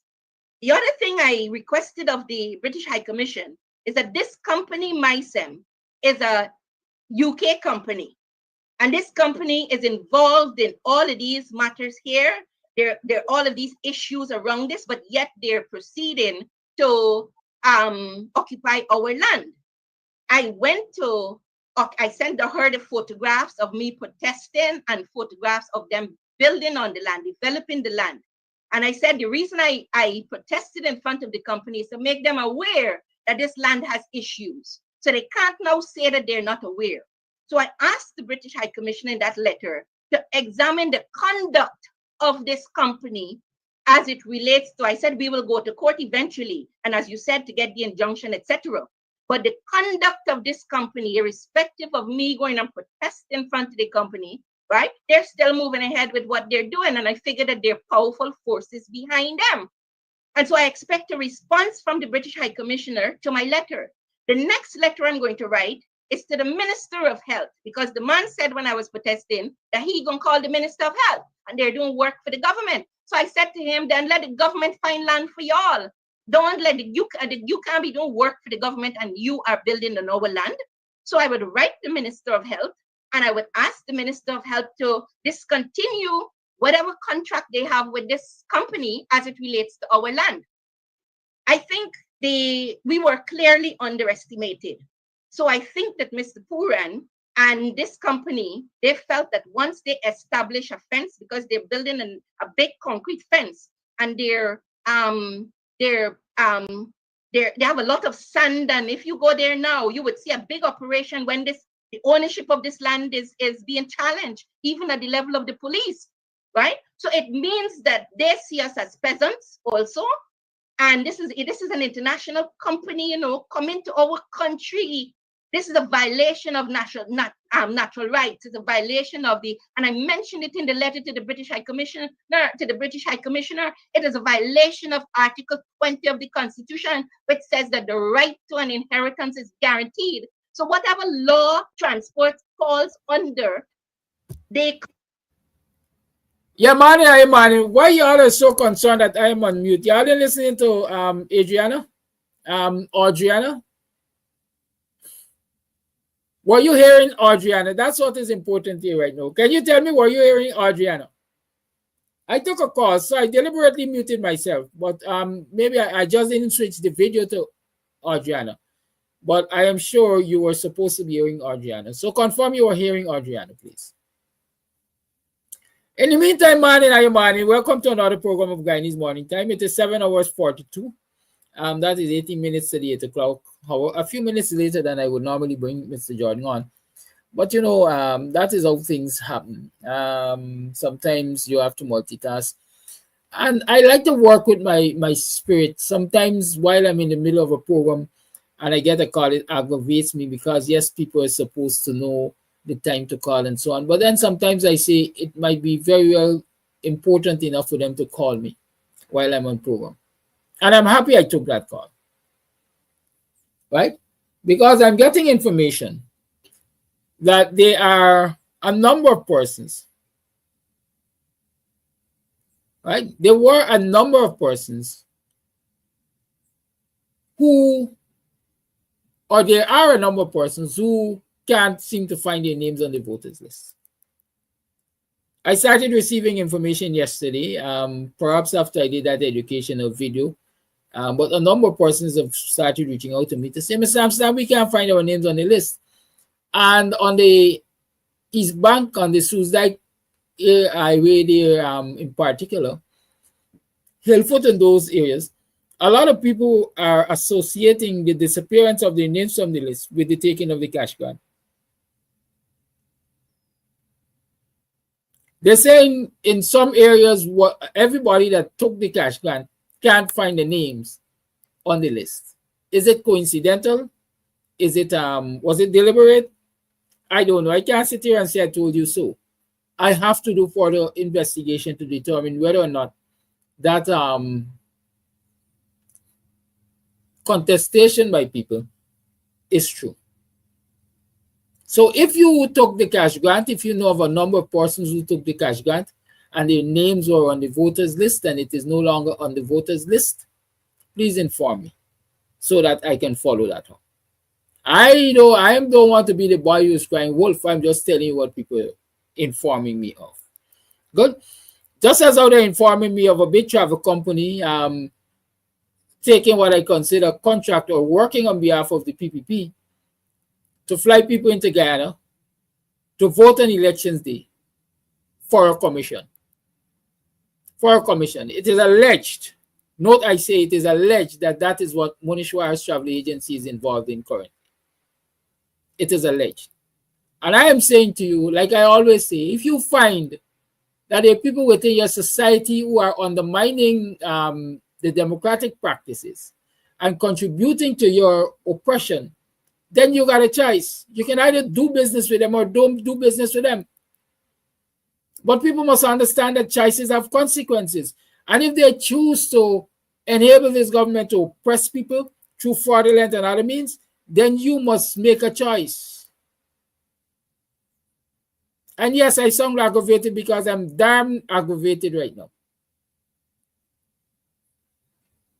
When this nonsense gonna stop? Pastor London talking about 100 persons registered at one address. That is a small number. In Ogle, there are more than 215 persons registered to one address. The PPP got a terrorist camp down at Ogle, what used to be the old Gaisuko, maybe senior staff compound. The same compound that David Granger had established a school for the public servants.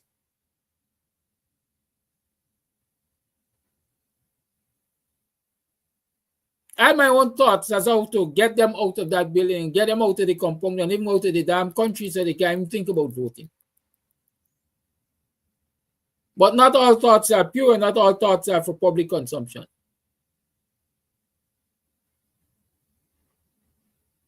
But we got to get like other democracies or other countries, fledgling democracies, other countries where people are fighting for freedom.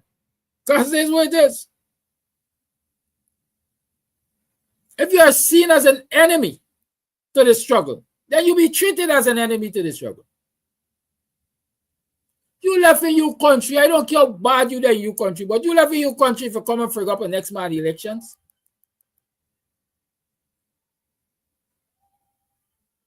Oh, make it make sense, man. Anyways, the buzz right now is about the president's promoting more than 2,000 or approximately 2,000 police officers, police ranks on the spot, if you call it that, despite the fact that those promotions are to take effect at a later date. I was saying to some folks on TikTok last night that let's not understand this. People are saying they're going to coach and challenge it and so on and so forth. I want to say two things on this matter before I call Mr. Jordan. Number one, the president could say promote people, or he wants to promote people. The president isn't promoting nobody.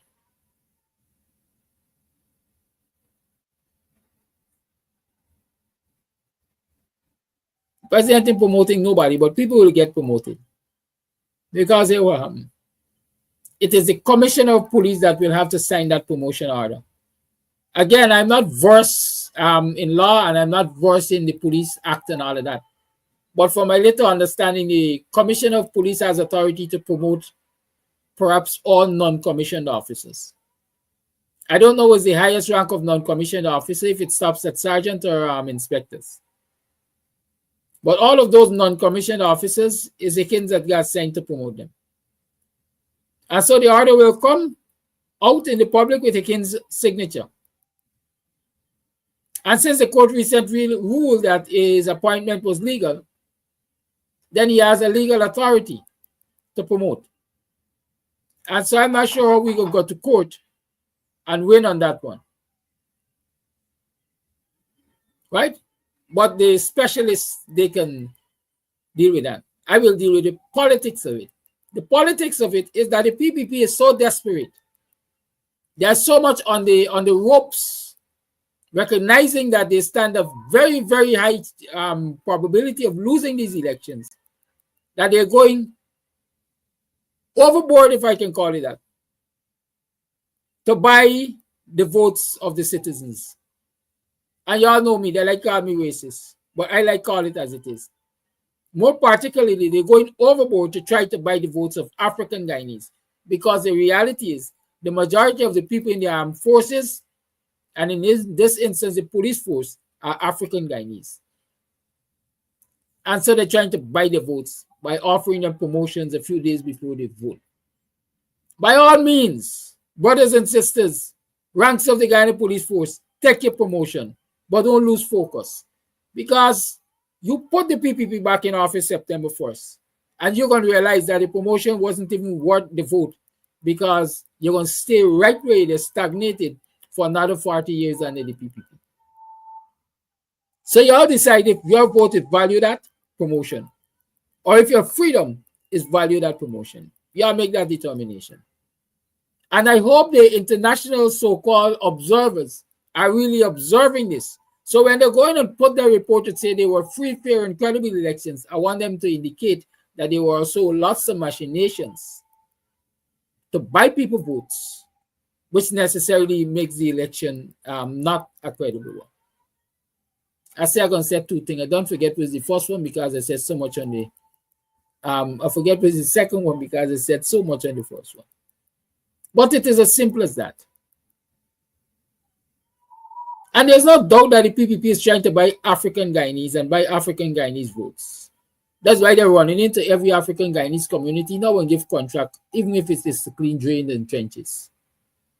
But black people, again, I'm telling y'all again, black people, stay focused. That's all I could tell you.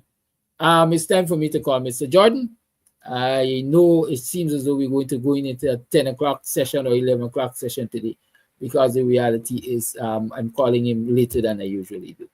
I ain't got no problem with that. The platform is here for us to use it. It's not regular time, so we can't necessarily stick to regular programming. This is an election home stretch that we are.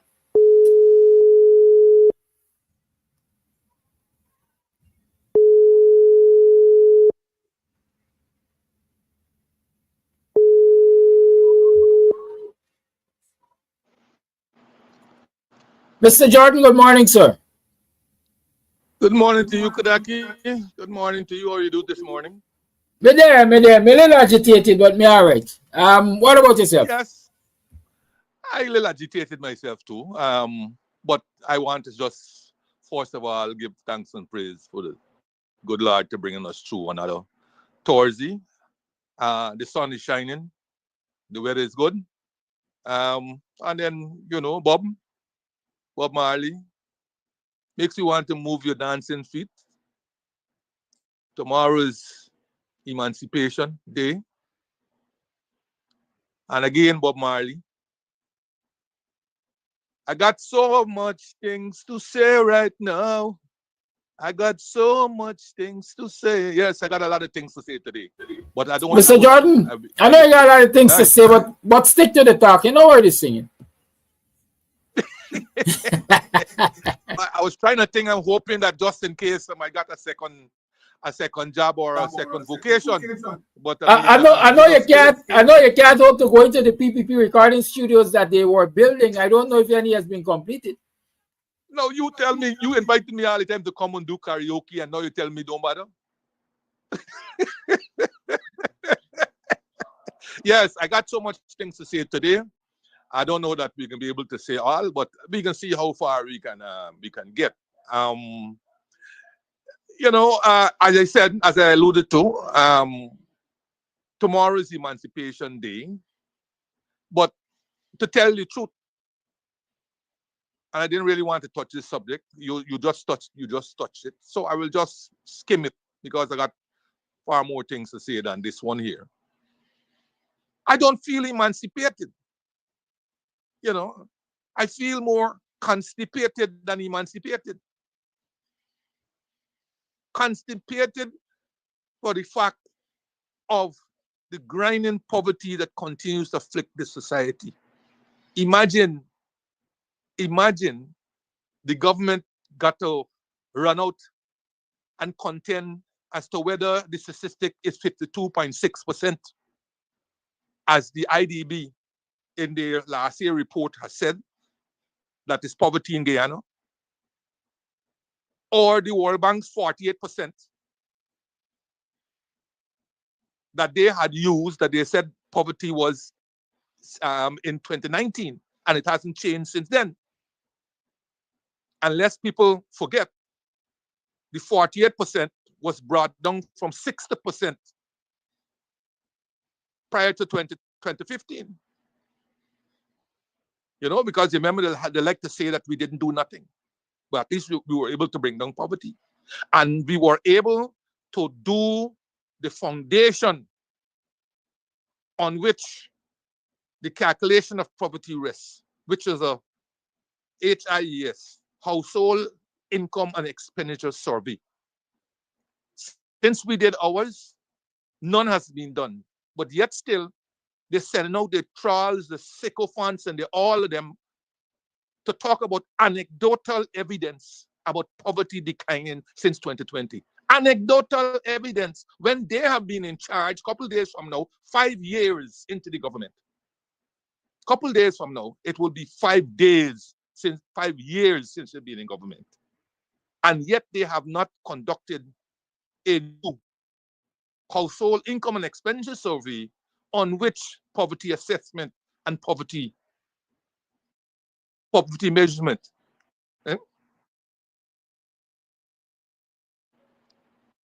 can be made. They haven't done that. They haven't said when they're going to do it.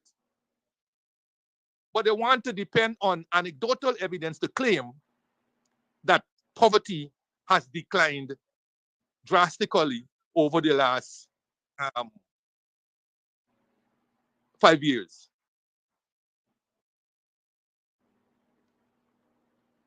It can't happen. When these serious matters, where these serious matters are concerned, Kadaki, I'm hearing you in the background.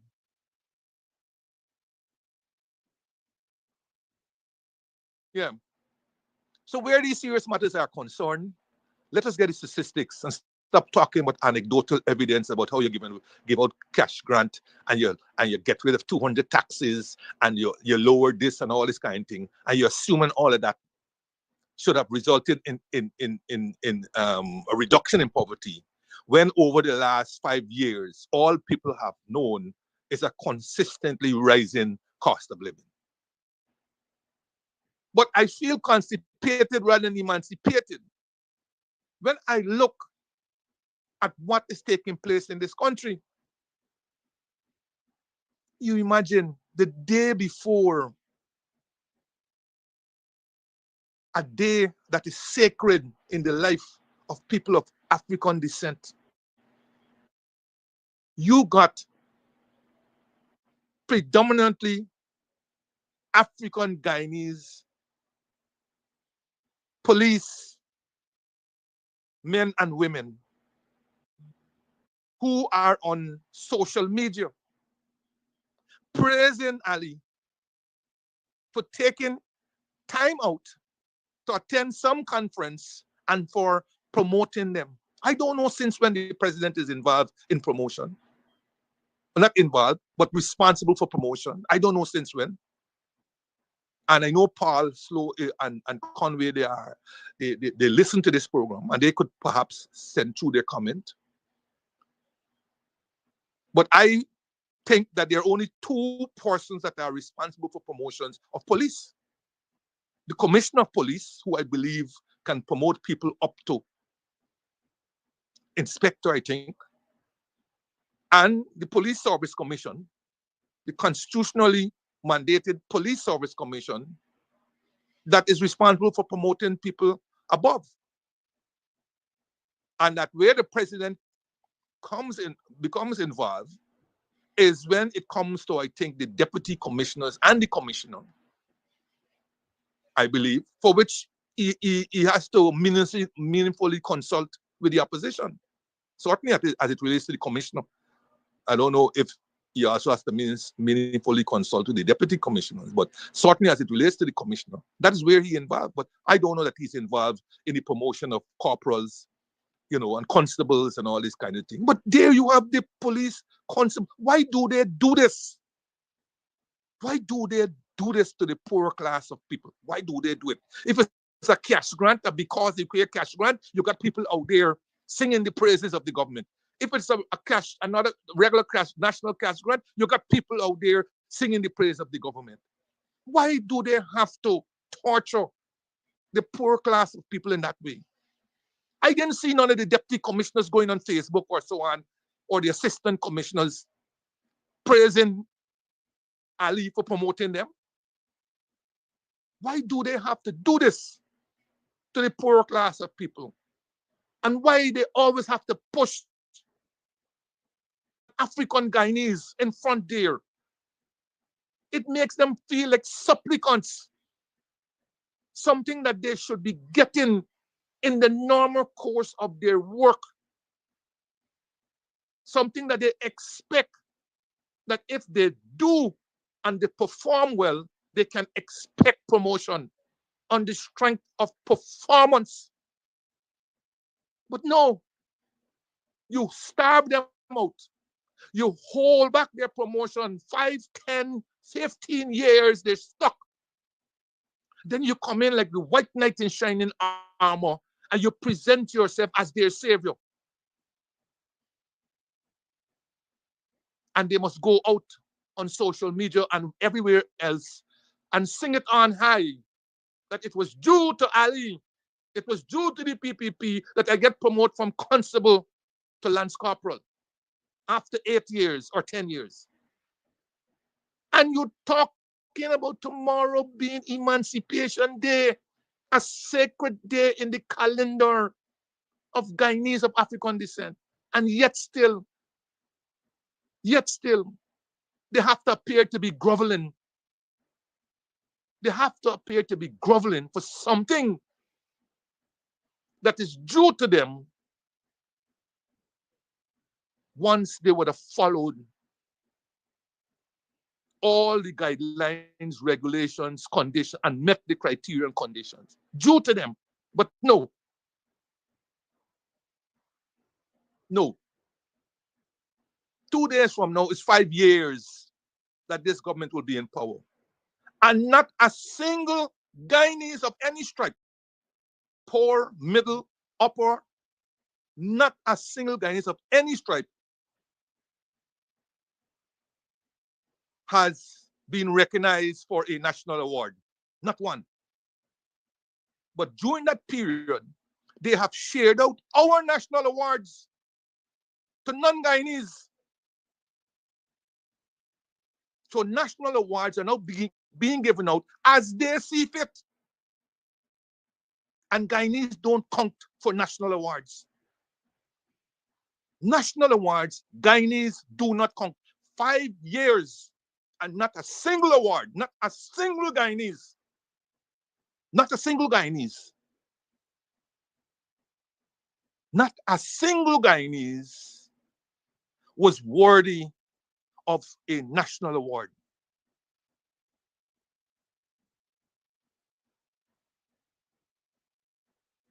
But our goodly president has been busy collecting all kinds of awards from overseas. His good friend, Motley, saw it fit to give him Barbados' highest national award, an award that had been recently created. Saw it fit to give him Barbados' highest national award. But he doesn't see it fit to be able to present a list to the National Awards Committee, which I believe is chaired by the Chancellor or something like that, for Guyanese and their sterling contributions to be recognized. You see why I feel constipated rather than emancipated?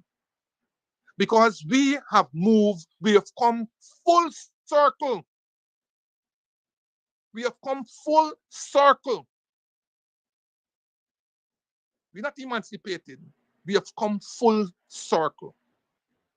It is only that the planter class has changed color, has changed ethnicity. But where we, Guyanese of Africans, indigenous and others, had to depend on a white planter class, even for the little scraps, we have come full circle. Full circle. It is the same all over again. No merit. No merit. Ask all them people who do goal and all this kind of story, all them thing and so on. Ask how many of them had sent out applications for jobs and how many have received even an acknowledgement of their application, much less to get a job. Ask them. Ask them. You're talking about 30,000, 35,000 gold scholarships and so on. Yet still you're importing labor in simple areas like truck drivers, basic laborers. Yes, you are also importing basic laborers into this country. How can I feel emancipated? How can I turn up at the national park tomorrow? How can I put on my African attire and tell myself that I am liberated? Liberated from what? From what?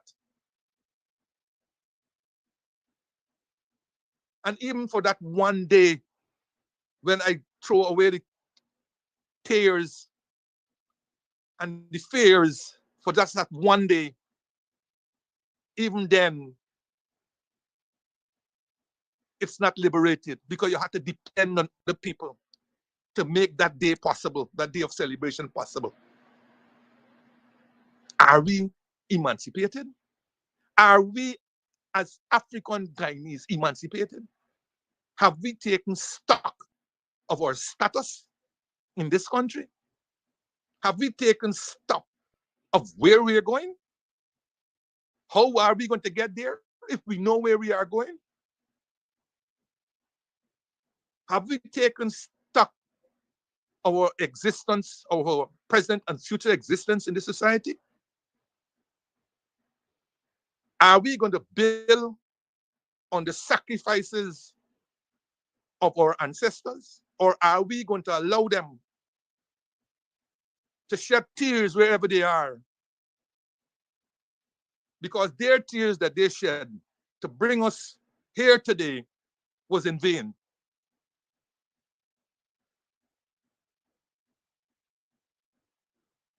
I, like you, am troubled, angry, but we should not allow our anger to consume us, but to serve as an impetus, as a catalyst for change.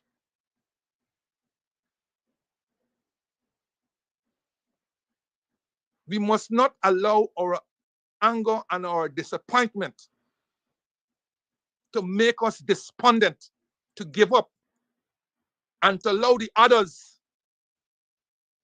to smile and watch us wallowing in self-pity, hate, and disgust. We must not allow that to happen, because that is what they are intending for us. Push us into submission so that we become easy and pliable, so that we can be used and abused. And some of us, our behavior, it's allowing them to think that their victory in this regard is near.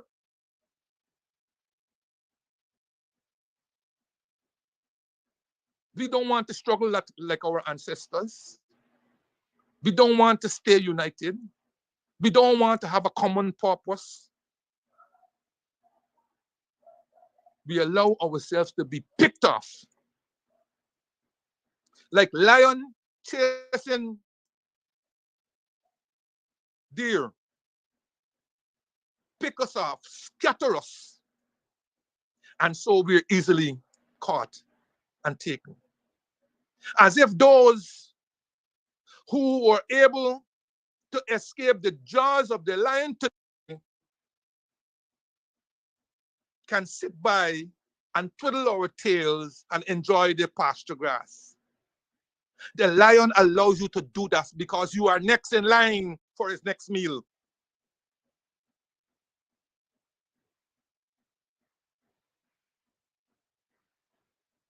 Yes. When I hear some of them who talk about why the red shirt or the blue shirt is better than the green shirt, it brings tears to your eyes. Some of the most simplistic of things why they have gone for a blue shirt or a red shirt, it will bring tears to you. You wonder that if our ancestors had used their same rules and excuses to undermine the struggle, we will never have been here today. Never. Because they cannot, and they do not tell you what they are doing is in the cause of the wider progress of the community, the wider progress of Guyanese of African descent. It is always me, me, me, me. Self, self, self, self. And the question always asks, what did you do for me? What did you do for me? I didn't get a position. You didn't put me back in parliament. You didn't give me space in some building so I could sell. I didn't get a contract under your government. And whether even all those things that they're saying are genuine, happened and so on, you ask yourself, are we that simple? Are we that simple? Is that what it takes for us to sell our dignity? Is that what it takes for us to sell our vote. People who died, fought, and died for you to get that vote. Look all the machinations that they're trying to do to even though you have a constitutional right to vote. Look what they are doing to make certain that the Constitution for them mean nothing. Kodaki just now say how many people have been left off the list, how many people can't find their names on the list.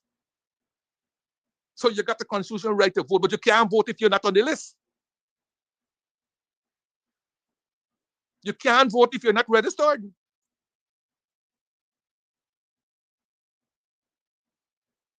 So this is not a topic I want to pursue because it can consume you for decades, much less hours and the few minutes that we got. And like I said, I got a lot of things to say today. So I feel constipated more than emancipated. I don't know about you. I don't know about you. But I believe in education. And it's as much as it angers me and pains me and hurts me and so on to see how easy it is for people to believe how easy and pliable and malleable we are, that they treat us with neglect, disrespect, and everything else. Oh, you know, those who think that they are, oh, we're going to cross to the red or the blue. You think those people like you? They laugh and scorn you in their bars and their houses and their community centers and wherever else they meet. They laugh and scorn you. You should hear the conversation what they say about you. The great luncheon, look what he put into that party. Look what he put into that party. But he dare not throw his hat in the ring for president. Many of us who are old enough would have heard some of the things that were said about him. I overheard one person right there when I was going to after the president in those days call him a monkey. I overheard one of them and I turned back and looked, and the guy sheepishly put his hair down on it like if, you know, as he didn't say anything. I overheard. And you think Luncheon they know that too?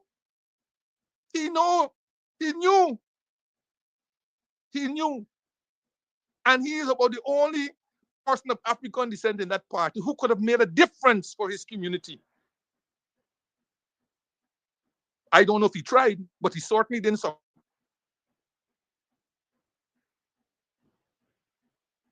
He certainly didn't succeed.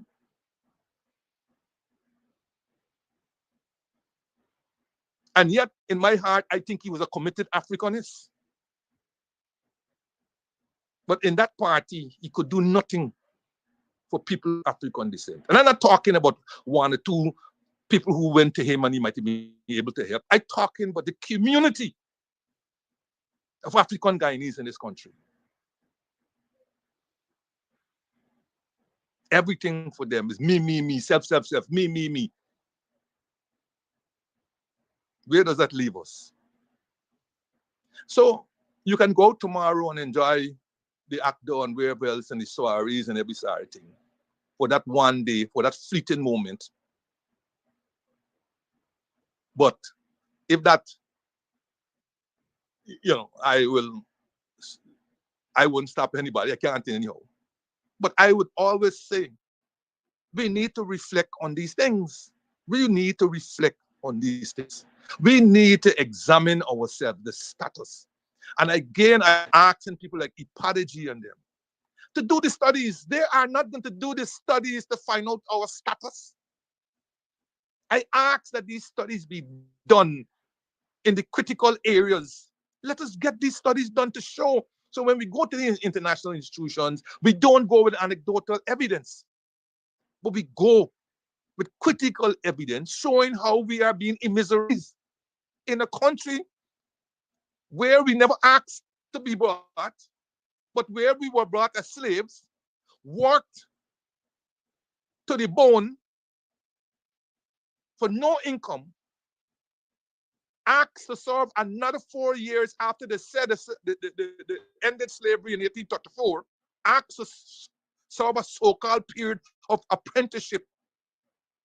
Who the hell they were thinking they call apprentice when we were the ones who were the blacksmith and the cane cutters and things? What it is that they were going to train us to be? Prim and proper white people? 4 more years of free labor. And even after we decided we left them estates and we didn't want to go back, they did everything to frustrate us, flood out our lands, charge us taxes, put us in prison, beheaded us, and so on. All of that we had to go through with zero help from the colonial government. Zero. While they were favoring all those who would have brought us indentures in this country.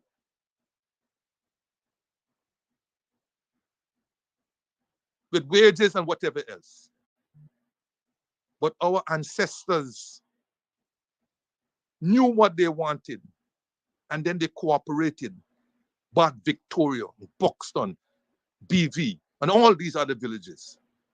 Ithaca, all these villages they bought through dint of hard work, pride, and so on. Where is that they instilled in us? Where is that today? How can you say you are emancipated? How can you say you're emancipated when we have failed our ancestors? We are a disunited bunch. Look at them. Look at them. Small parties that can't even, nobody even remember the name up to now. They rather go out there because I am president. You know, I am president and I'm recognized by the ambassador of the United States and the High Commission of England and the European Union. And then what? And then what? You get a nice picture that you could put on your wall. And then what? How has that advanced the cause of your race? How has that advanced the cause of your community? Because you need to talk about your community before you could talk about others.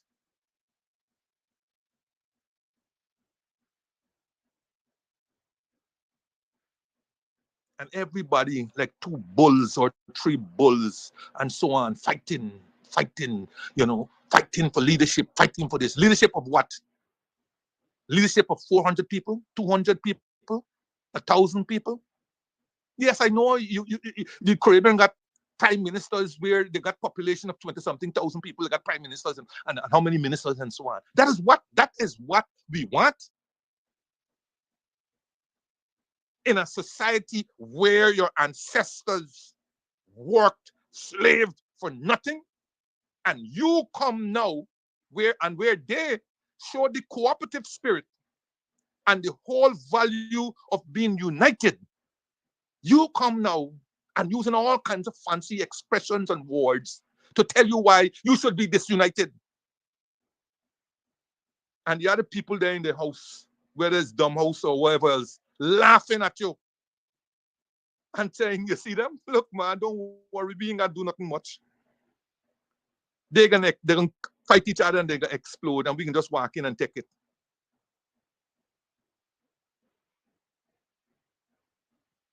And then you call yourself emancipated. You're liberated because you could put your hair in extensions and cornrow and put on a dashiki and a thing dress and imitate your foreparents from out of Africa, who, by the way, couldn't care 3 less about you. I don't know how many of you had the opportunity of meeting Africans from out of Africa. They might be changing slowly these days. But I could tell you, I studied with some in different universities that I went to. I met many of them and so on. And they look at you strangely. Still up to this day. I see the trying with Afri, Exim Bank and so on. But there's another story for another time. I'm doing some research. They say if it's too good to be true, then it's too good to be true. But I'm doing some research and things. And when I get some of the facts, I will bring it back to this program. So, yeah, I feel more constipated and emancipated.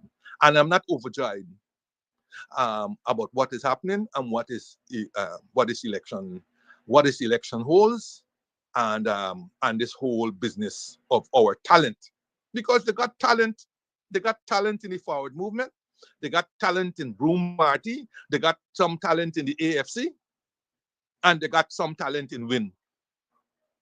And just imagine if all of that talent was united under one umbrella. How can you win when you're scattered all over the place? How can you win? How can you change the same change that you're looking for? How can you get that change when you're scattered all over the place? And back to my conundrum, how you can divide a minority to achieve a majority. So that's my take on emancipation tomorrow. And hopefully, I could drink enough castor oil to become less constipated. Now, I think it was last week, Sunday, I think it was, or Saturday, I don't know, Saturday, Sunday, whatever. There was an incident where some guy by the name of Darren Jordan from the Namstel was sharing out PPP jerseys and had an incident with a person who says that he's a diehard APNU and resulted in police and whatnot. That's not my thing. But some of you, out of concern, try to find for me whether this Darren Jordan was affiliated with me. Well, as you know, as they say, it's not one dog named Pampy. And there are several Jordans. I believe we originated from Barbados. Many of us, if not all of us. And then there's Jordan, Jordon, and Jordan, Jordan. I am Dan, and I believe this Darren is Dan too. For a long time, people were asking me whether I have relatives in Denamstel, whether I have relatives in Bartico, and all these different places. Who knows? Who knows? You know, back in the day, Rondo, I hope you're there on the live because you know this well, and I know you from Denamstel. Back in the day, you don't have all these reproductive health and fancy things that they're using and so on. So pregnancy was commonplace. But you know the laws back in the day, they made this called the Bastard Act, which was a pregnancy, a child born out of wedlock. So to save face, they used to send the pregnant girls and women out of the area, out of the community. And, you know, when it's begin to show or about nearly to begin to show, send them off to a distant relative, whether in Essequibo, if you're from Joshua, you go to Essequibo or Borbies or some way, but not within the community. And they will be missing for a while. They give birth to the child and they leave the child with the relative and so on. And then they come back home as if nothing happened. Because in the community, they were reviled if they were seen to be pregnant and not married. And then you were damaged goods. Nobody wanted to marry you. No man wanted to marry you if you already had one child or two children out of wedlock and so on. So it's possible that in the context of all of that social development and so on, that my four parents might have had, you know, whatever. Because somebody said to me, man, you must have family in Bartico because they look like you and so on. Listen, let me tell you quite quickly. Outside of my immediate family, my grandfather, George Jordan, who came from Barbados, had, as far as I know, 4 children. 3 sons and 1 daughter. My father, Oliver, his other 2 sons, Dylan and Walter, and my aunt, his only girl child. right? They're all dead now. So the children who will have Jordan's name are the ones for my father, Dylan, and Walter. As far as I know, all of Dylan and Walter's children live overseas. And of course, I know who are my brothers and sisters and so on. I know nothing of Darren Jordan of Denamstel, or the Jordans of Denamstel, or the Jordans of Bartico, or the Jordans of anywhere else outside of my immediate family. So I'm happy for the calls and for this opportunity to clarify. No, I do have a Darren Jordan. I do have a Darren Jordan. My second child and my eldest son, his name is Darren Jordan. But my Darren Jordan is a high achiever. 18 years ago, having graduated from high school, he left this country and went to the University of Toronto and completed an honors degree in actuarial science and economics. Subsequently, he completed the 2 professional qualifications, FRM, Finance Risk Manager. So he can wear the title FRM or carry the title FRM after his name. And the more prestigious and extremely difficult to acquire CFA, Chartered Financial Analyst. People will tell you it is one of the most difficult qualifications to obtain worldwide. Worldwide. And they have very few Guyanese with the CFA qualification. He's one of them.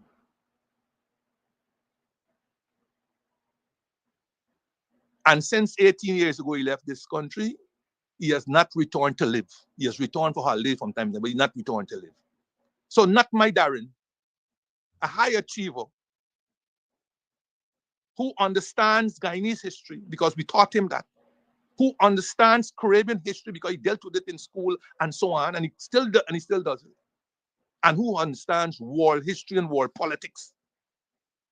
And on the strength of that, he will never be caught dead distributing PPP paraphernalia.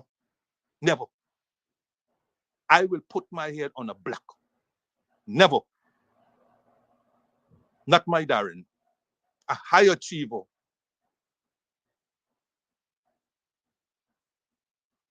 And my 3 children,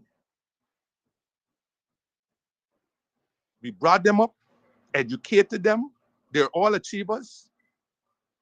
And they will never be identified as scrapes, thugs, thieves, criminals, terrorists, and all the other derogatory names that they reserve for people of African descent.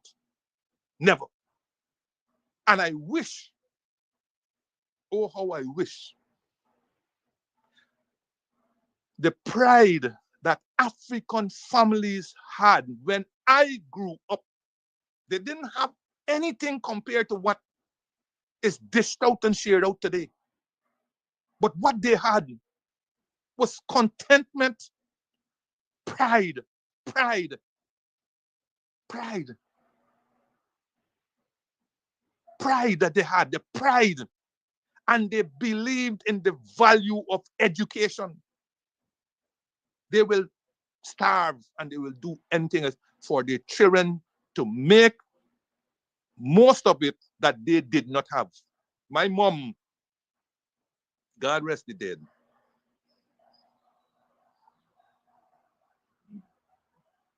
didn't have secondary school education.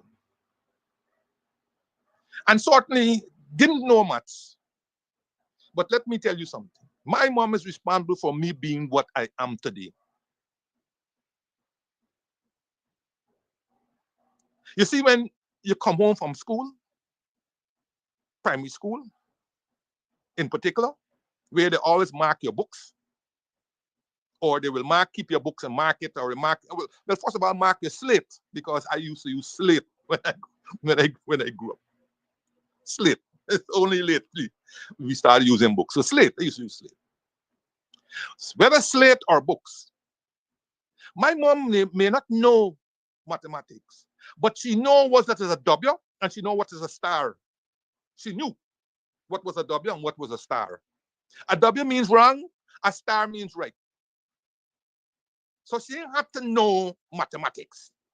She know when she sees stars, you get a nice bright smile. When you see W, my friend, my mom was a heavy set woman. And she got to use cane. One of them heavy hand was enough on your behind. And many of you know what I'm talking about. Some people call this cruelty and all kind. It ain't cruelty. Today that's the fancy word for it, cruelty and so on. But they wanted the best for you. And they only know it how. Remember, those were people whose ancestors were coming out of slavery and the whip and all kind of thing. They didn't know better. They didn't know better. So we mustn't condemn them for their approach to disciplining us and to make us get better.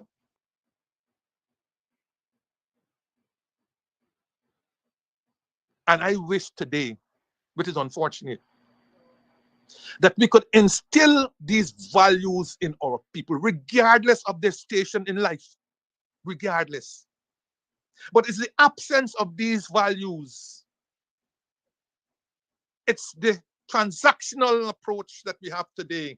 It's the hustle that everybody seems to be on, where these simple values are no longer in place. And it appears as if they have it out for people of African descent.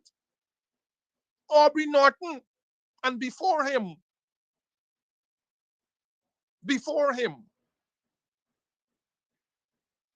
the Chrysler Labor Colleges and all the other little places that are open to help people who could not keep it or make it in the formal system. Aubrey Norton during his little time in the coalition. Open night schools, came to me for assistance, and every which way I helped him. He could talk for himself. As soon as this government came in, it shut down all the night schools. And in that process, killed opportunities for a large number of people of African descent. They shut down Len.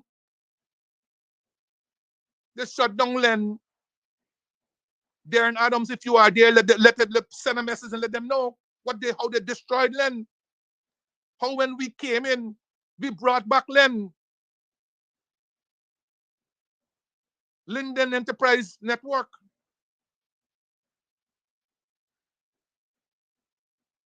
And they do everything to shut us out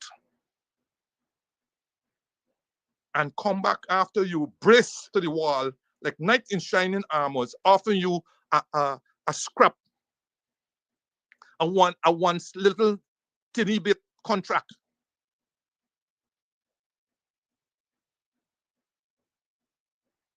And they identify, just like in the planters class, they identify some big bulls and give them the whip so that they could keep the other masses in line. That's what they do. They go to Buxton, Victoria, Ansgrove, all these different places, identifying one or two bulls and give them a whip, give them a little contract, turn a blind eye to nefarious activities to keep the rest of the population or the community in line and to bring them over. And this is what we don't understand as a people. Why is it we always looking for other people to take us to the promised land? Why? We are responsible for our own destiny. Nobody else will be responsible for our destiny. None. Don't matter how well you like them or so.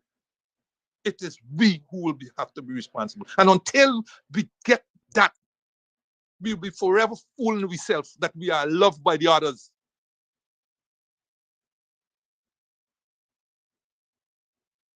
So yes, my Darren will never be caught dead sharing out any PPP paraphernalia or anywhere near a party called the PPP.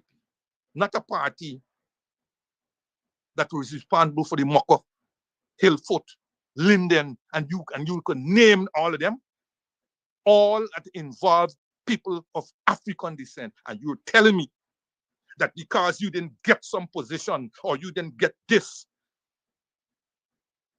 that's the basis on which you run over to the other, to the Reds or the Blues, and then it's my right. It's my right to join any place I want, and so on. Nobody is saying you don't have that right, but aren't all rights circumscribed by something? Eh? Aren't they circumscribed by something? It's your right to association, but are you going to associate yourself as a black man with the Ku Klux Klan? Are you going to do that? Yes, you have the right for association, but tell me, you as a black man or a black woman or people of African descent, are you going to associate with the Ku Klux Klan?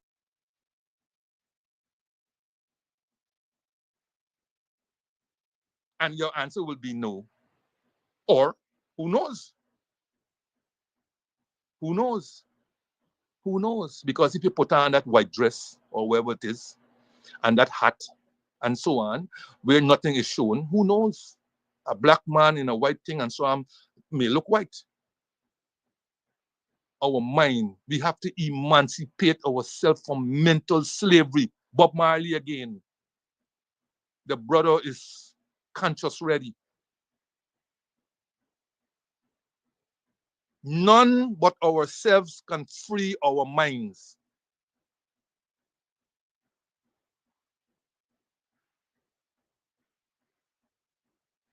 Yes, so no, my Darren can never be compared with somebody throwing flags out, red flags out, and being part of an organization that has done nothing for us, oppressed us as our new oppressors.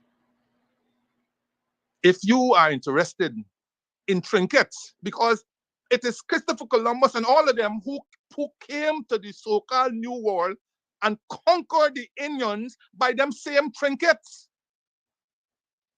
They brought trinkets and conquered all the Indians. And that is what they are doing. Those people learn history well. That is what they're doing to us. They're bringing trinkets.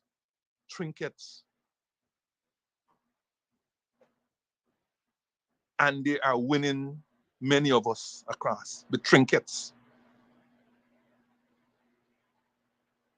Tell me which one of them has got $1 billion contract. Which one? When noise was made about no black person getting Isle Black, they concocted 4 sisters, Cispro or whatever the name, and give them a potential Isle Black. That's a couple of years ago. Where are they today? Where are they today? What have they done? Look. Anyway, Saturday gone was the funeral service and burial of my truly great friend, Leroy Charles.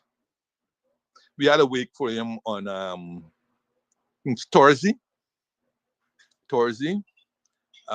in which I gave a small tribute, and there are other tributes and so on. And on Saturday, I gave a major tribute to him.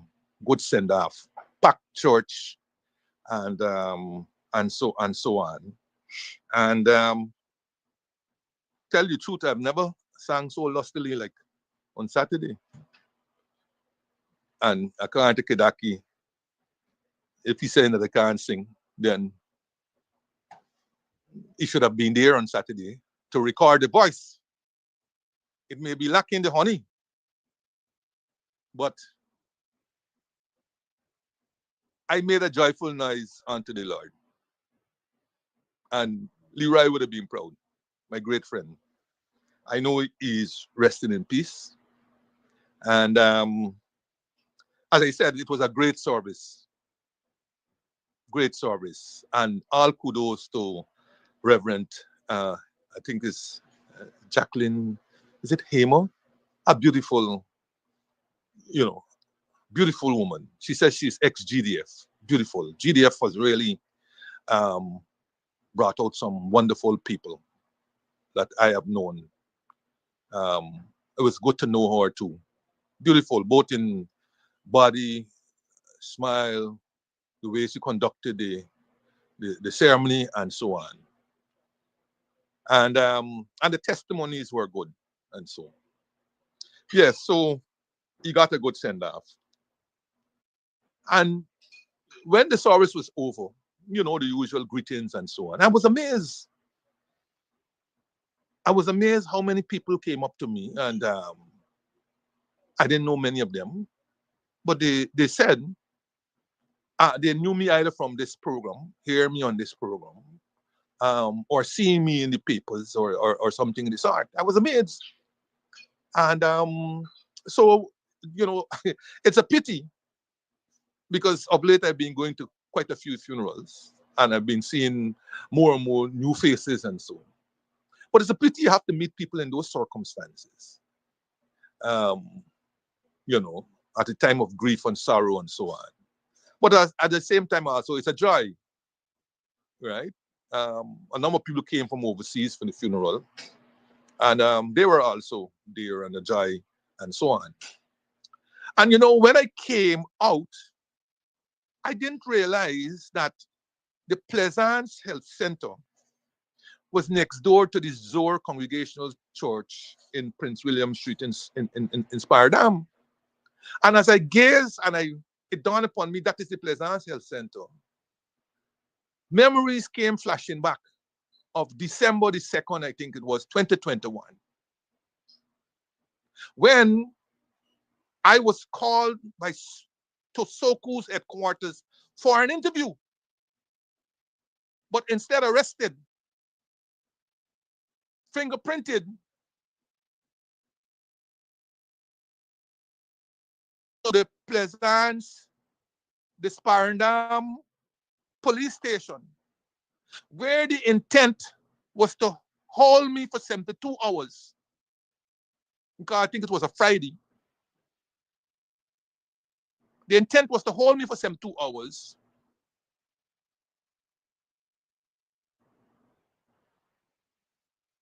And God knows what else. I don't know, because I have never, I will quite bluntly tell you, it is rare for me to have gone to a police station. I remember one time,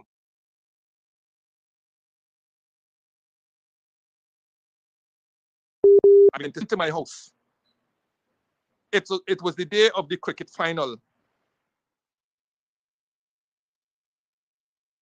And even as a minister, I had difficulty trying to get the attention. Cricket.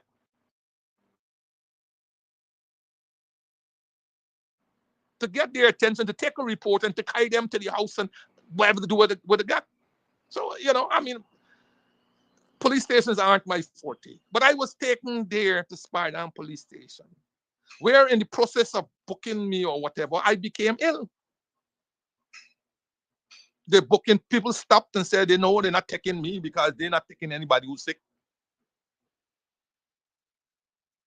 So these so-called people had to then take me to the Pleasance Health Center. When we arrived there was only one nurse. The place was literally closed, and there was name. But if she's listening, or I would sing my praise to her. And standing, she was preparing to go home. She still did the basics, and found. She said to this officer, "Look, we are not we're not equipped to deal with this. This is an emergency based on blood pressure, on the cholesterol and whatnot, and say this person needs, y'all call an ambulance and rush it to Georgetown Hospital. You would think humanity, we are humans, we are the highest form of that humanity would suggest on the phone, call 911 or whatever to get. No, these arrogant set of people began to argue with the nurse and then argue with my lawyers. No, they ain't calling no ambulance. And that's important. That standoff between nurse and my lawyers and Christopher Jones, because Christopher Jones was there. My lawyer, Risedale Ford, was there. And my other lawyer, Darren Wade, was there. Later on, Aubrey Norton, who lives in that street,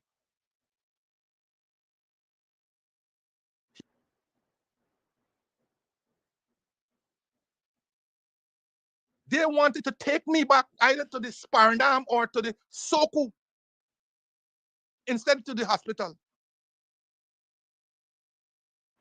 And you know what? It took Darren Wade, who threw himself down in front of the car that they brought me in, threw himself down and told the officer, you're going to have to drive over me. Y'all going to have to kill me rather than y'all taking that guy back to Soku headquarters or back to the police station instead of the Georgetown Hospital. Stand off. I kid you not. That day is etched in my memory. It will never leave. And I'm hoping that the opportunity will present itself when some of those officers will face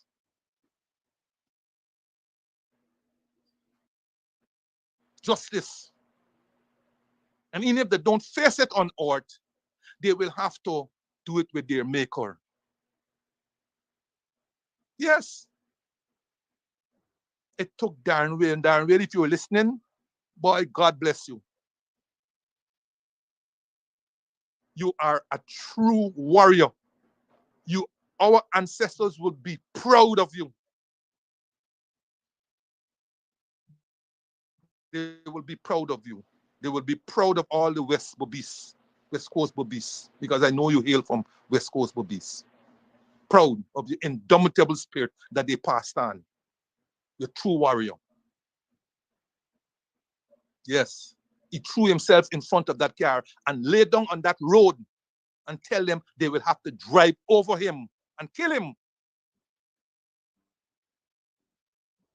Eventually,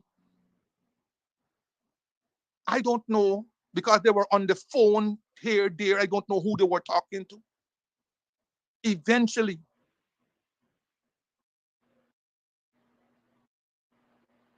they put me back in the car, drove me back to the Soku headquarters, handed me over to my lawyer, Risedale Ford, who in that heavy traffic rushed me to the Davis Memorial Hospital because he wasn't taking chance anymore with Georgetown Hospital. I arrived in the nick of time, as the doctors them said. So I don't know if the intent was to kill me, but I know one thing. I said it before, I will say it again, I will keep saying it. My mom, when she saw that picture of me in the hospital with my twisted arm and whatever else, broke down in tears. And she was a heart patient and whatever else. 82 years old. She never recovered from that. Poor Winston, who she used to be going through the books with me and so on. Never. This was December the 2nd, 2021. My mom died 15th of February, 2022. Never recovered from what she saw. Died with a broken heart of what this government did to me.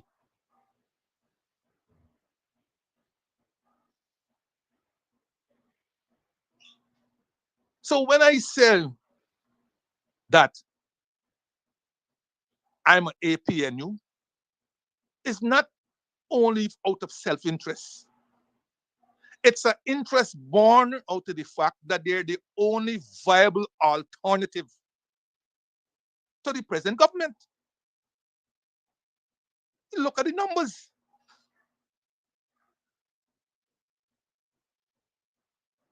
It is straight. When the APNU is in government, your security is taken care of. When the APNU is in government, your welfare is taken care of. But look what you have here. They love to label you, and this is the thing that we don't seem to understand. They love to label you. Their only interest is their interest. They pretend to like you. Last week, I think it was a week before, I told you from when I came in 2015, I have it. Orphan Ali, who was the opposition spokesperson on finance and economics, submitted a set of questions to Parliament for me to answer. You know what the questions were on? Rice. Rice. I got all the questions here. I got all the answers.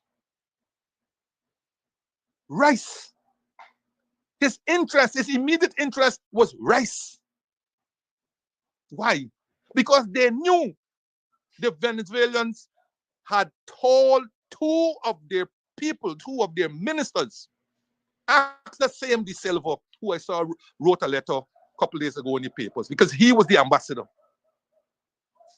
They told two of the ministers who had visited that they will no longer be taking rice from Guyana.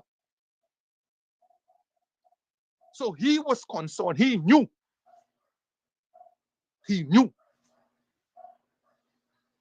So the first set of questions, and I'm telling you, this is around August or so that he asked these questions for answers. So he was concerned about the rice farmers. Their constituency, they were concerned about us. Look at the interest that they showed for Gaisuko and the rice farmers. And you may have one, two non-Indian rice farmers, and you may have a couple of non-Indians working for Gaisuko. But look where their interests lie.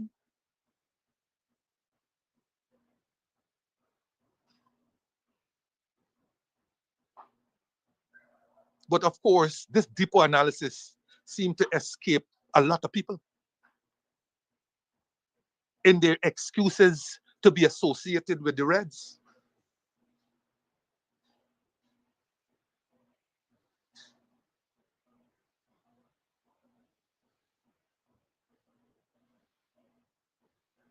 So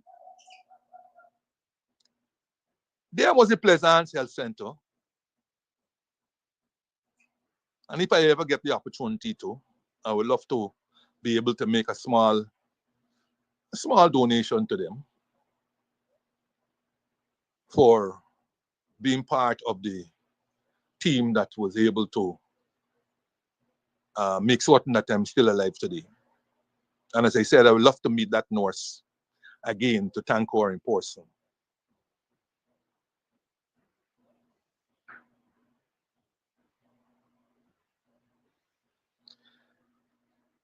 I would like to extend condolences to Assistant Commissioner Rose,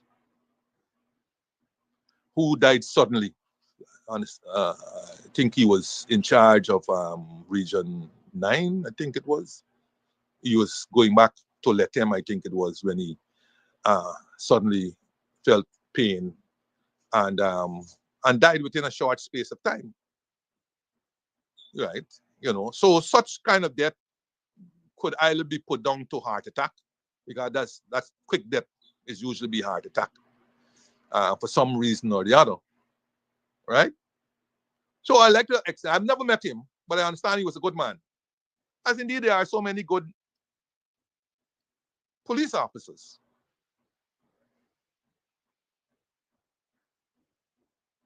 But Paul Slow has dealt with this on his programs of Monday and yesterday.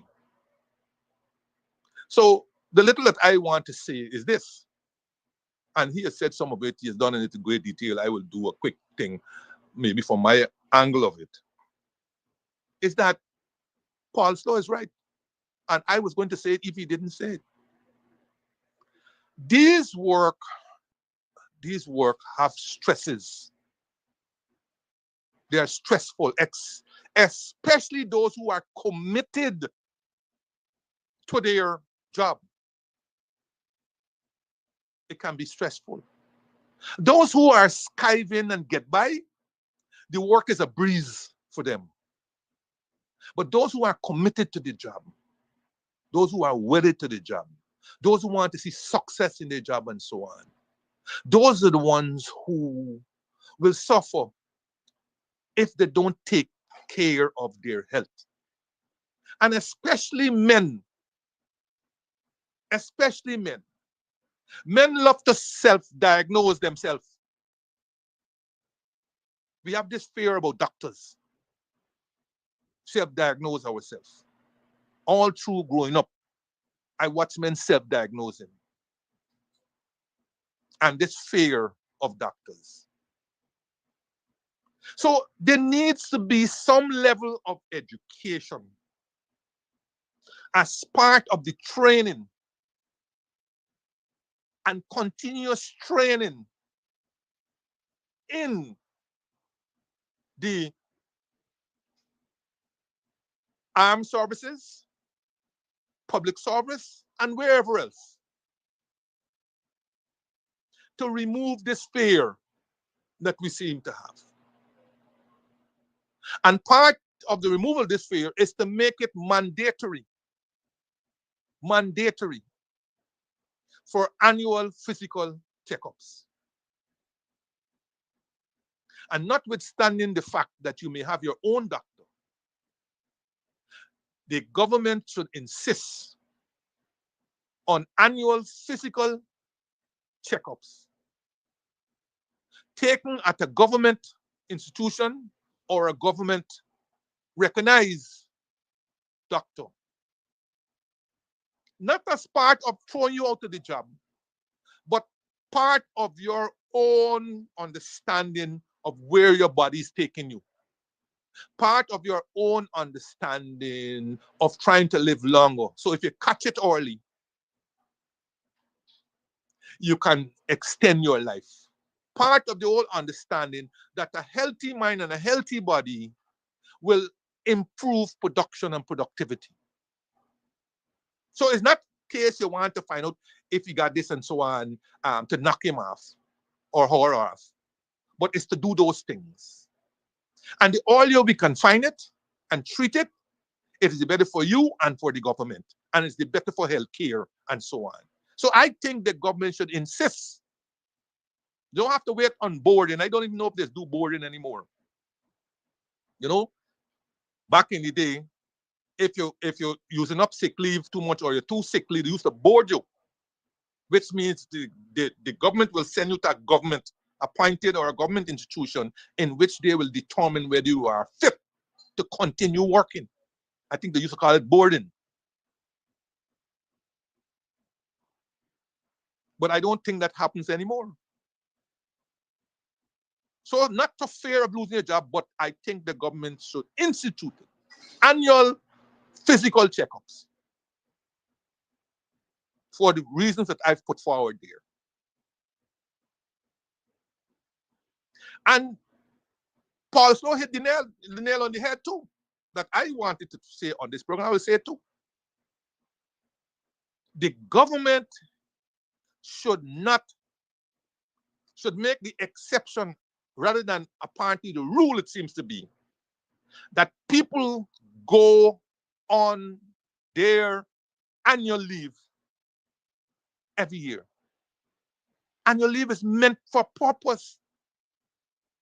It is meant for you to de-stress, recharge the batteries, come back fresh. I don't know how many of you remembered when I went in May 2015 and I did a sweep of GRA, a very important institution, because you all know when I went in 2015, GRA was a low moral institution going along when it's the bread and butter of the government, and I will have none of it. So I went there very early, did a walk around, met the staff on the walkabouts and so on, then asked certain questions and so on. Did you know what I found out? I found out people were manipulating their annual leave. I found out people went on annual leave and the whole thing was chaotic. Chaotic. Some people only took their leave at a certain time of the year. It's as if it were their divine right.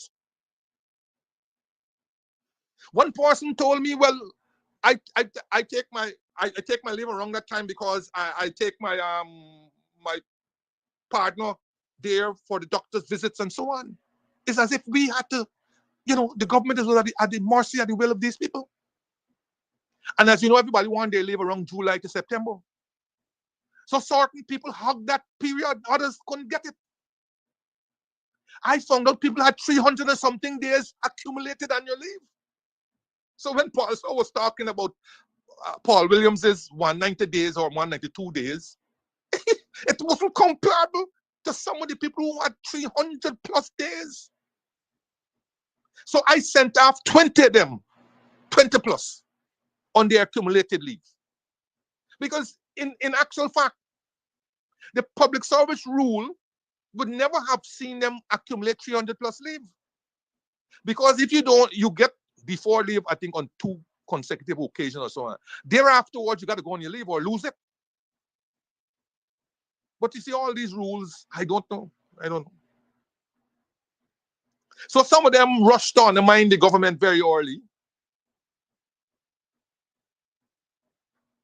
contacted Stabrook News, contacted Kaitro News, and so on. So you go back and you'll check. Finance Minister sends 20 people, 20 plus senior staff on leave. Sends Khurshid Sattar on leave. Khurshid Sattar worried whether he will return as Commissioner General. All those things. This was partly the undermining process. New government. A number of people in there were apparently not for the government. And so they rushed out and so on. So I faced the press promptly. And I told them, if you're suggesting to me, because the question I asked is, well, if you send in 20 senior staff, how the work can continue? I mean, it's a no-brainer. It's a no-brainer. I said to them, listen, the work will continue because those people below will step up and they will act. That's why you have deputies, assistants, and so on. That is the purpose for which you have those positions. Nobody's hawking any position and believe it's theirs. And they promptly went off on all their different leave and so on. And whoever had to come back. And GRA wasn't the worst for it. They weren't the worst for it. I made it very plain, and subsequently, the president came out, President Granger came out and make it mandatory of his government. If you got leave, use it or lose it. We're not going to stop you unless exigency of the service. And we mustn't use the word exigency as if it means normal. No. Exigency means a crisis situation will occur if I send you a leave on leave now. So I got to hold you back. But if I know that, I must be able to change that situation so that you could be able to go on your leave come next year. And this accumulation of leave, by the way, was more monetary than anything else. Because some people you wanted to get paid. Now imagine if you accumulate a year's leave and you ask for payment in lieu of leave. Eh? Payment in lieu of leave. The government now has to find that money to pay you for a whole year. But certain people accumulated leave because they wanted the money for certain things that they wish to do, whether it's build house, go, pay the children something, pay a mortgage, whatever. That's what they were accumulating leave for. Some people didn't want to go on leave because to go on leave will cut up the run-ins. And they didn't want anybody going in there and find out what run-ins they were on. But you see, unless the administration is forceful on these matters, the public service will never improve. The public service will never become more efficient. There are a range of matters that need to be attended to in the public service. But a lot of people are scared of doing it. And they ain't going to do it when you're superimposing another public service on the original public service.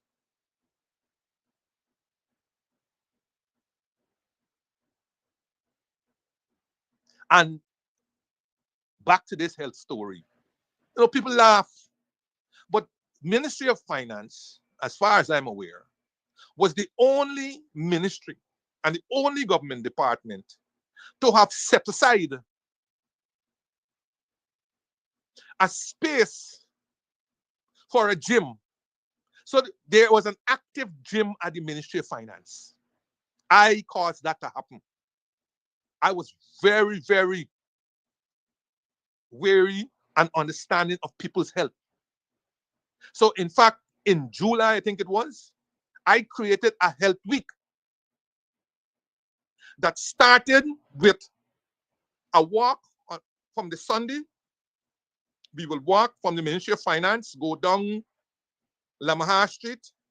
Sometimes we went to the end of Lamahar Street, turn north into Orvin Street, and then west into Thomas Lands, or sometimes we go straight up to Carifesta Avenue, and so on, and then come right back to Ministry of Finance. And there we will have a little pep talk and so on. We go our special way. And then from Monday to Friday, we'll have different health issues that are dealt with. We had tents in the yard, right? 2 tents in the yard. We have people who came and talked, specialists in their areas who came and talked about specialist areas like diabetes, mammogram, all these things. We had nurses come from the Ministry of Health to do different things there in the tents.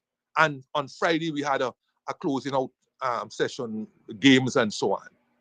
And yes, I had a permanent gym at the Ministry of Finance where people could go and work out, treadmill and all these kinds of things. Only ministry that I am aware of. And we had people coming from different places, Auditor General Department, GRA, and so on, who come in to use that gym. Free. Because I was critically aware that it's important that people be healthy. And one of the things that we also had during Health Week is people coming from the insurance company and career guidance people and pre- and post-retirement specialists to come and talk to our staff, especially those who will retire within the next 2 years or so. What to do with their pension, now that they have reduced income and so on, how to invest their pension, all these different things we had. And I will say, Mr. Rose was supposed to go on pre-retirement leave. And I'm sure he was not exposed to such things that I'm talking about. pre-retirement, what to expect. A lot of people become morose when they're retired. A lot of people are fighting to be in favor with the government so they will continue in employment. That's because they have not been prepared for retirement. And they have not been adequately prepared for that retirement period when income will not be the same as you expecting with your monthly salary and so on. And they're not prepared mentally about retirement. What am I going to do with my time? How can I be still productive, be productive? Would I be still pining away that I can't get up and go to my 8 o'clock work and so on? They have to be able to be exposed to the different thing. And that pre-retirement don't mean that you're sitting down waiting to die. It doesn't mean that. That you have productive life when you're retiring at 55, even under the UN life expectancy for Guyana, says that a man has roughly about 9-10 more years, and a woman has about 13 more years to live. Life expectancy. You know? And with good health, staying active, doing things, helping the community and so on, you could live well beyond those years. So pre-retirement doesn't have to be a death sentence. And no, I do not agree with shifting the retirement age from 55. I do not agree. The reason being, it denies a number of people from aspiring. I do not agree that your period should be extended when you reach 55. I don't agree with it either too. You can't be that important. Again, I say to you, why have a deputy? If I still want you to stay on after you reach 55, why do you have a deputy? I do not. And in all instances, it seems to be these extensions are more political than any assumption that if you leave at this place, the place is going to collapse. No, I want to see what's going to happen with the commissioner of police. Now you got 9 deputies, and you're telling me none of them will be fit to go up to commissioner of police? So why on earth they are deputies? And Paul Williams ought to be aggrieved, because you are a deputy. You are a deputy. And you see, this is where we corrupted the whole public service, the police service, and everything else. Corrupted it. This business about appointing people after they reach retirement age and extending them has a serious morale on the force. The government may not think or understand how that morale is. Let me tell you something. One of my favorite policemen ever is Henry Chester. Love that man, his professionalism and everything else. I had the good opportunity to meet with him after a long time at the last week Thursday when he chaired the night of reflection for my friend Leroy. And that man was denied becoming commissioner of police because of the extension of Larry Lewis by the then government. And even as Larry Lewis approached 60, they were hoping to extend it beyond 60.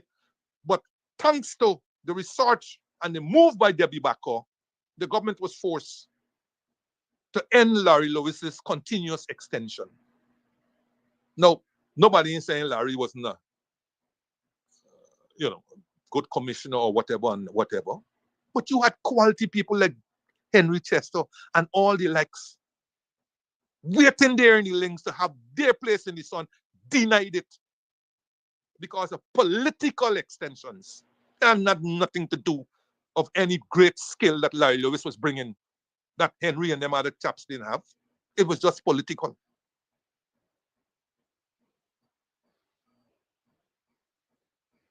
And the same thing would have happened in the army had not President Granger put his foot down. I'll never forget, I was at the defense board meeting and President Granger said very, very plain to a certain individual, when our time comes, AKA to retire, we must go gracefully. Thankful that we were able to reach this stage and looking forward to the next chapter of our life. That he will not extend anybody, because to do that is to deny the next person in line who wants an opportunity to show his mettle. And do you know what? Had the board approved that extension to that individual who was asking for the extension, the next person in line would have been denied becoming chief of staff, even though he would have been the shortest serving chief of staff in the history of the GDF, 100 and something days. But thanks to the direction of President Granger, that individual was sent off into his retirement, and the next person became chief of staff, served his 100 and something days, but he will go down in the history of the army of being one of their chiefs of staff, a position that would have been denied him had President Granger acquiesced to the request for extension.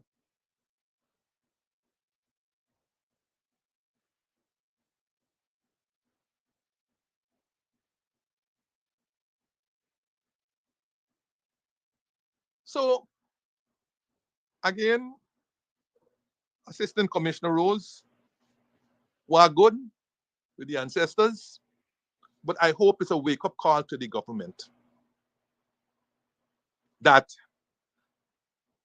the work of the discipline services, whether they're police, army, prisons, fire, extremely stressful, more stressful than most jobs, and their total welfare. Not just promoting them after 7 years and 10 years and so on, and have them jumping up on Facebook and be thankful to Lord and Jesus and all kind of story. And many of them may be suffering from coronary diabetes, all the other even non-communicable diseases that can be cured or managed if tackled or caught early. We have to be able to do that. And as I said, especially the men who seem to be afraid of doctor, like 9 months in jail. We have to get our men into these things. And if they don't want to go to the doctor, we must carry the doctor to them. And we must make it mandatory. But take the fear out of them losing their jobs by letting them know that this is for them. It is not for them to lose a job and so on. So that is my take on that. Now, my good friend and lawyer Don Push sent me one of our many texts. It was to a link. I didn't open it, but I woke up about 3 o'clock, 3 a.m. in the morning yesterday, and decided to open this link, and it took me to some program named Starting Point on, I don't know which platform it was on, whether it's NCN, and I think it might be the NCN or one of them. Starting Point. And this Starting Point program had as as its guest Dominique Gaskin.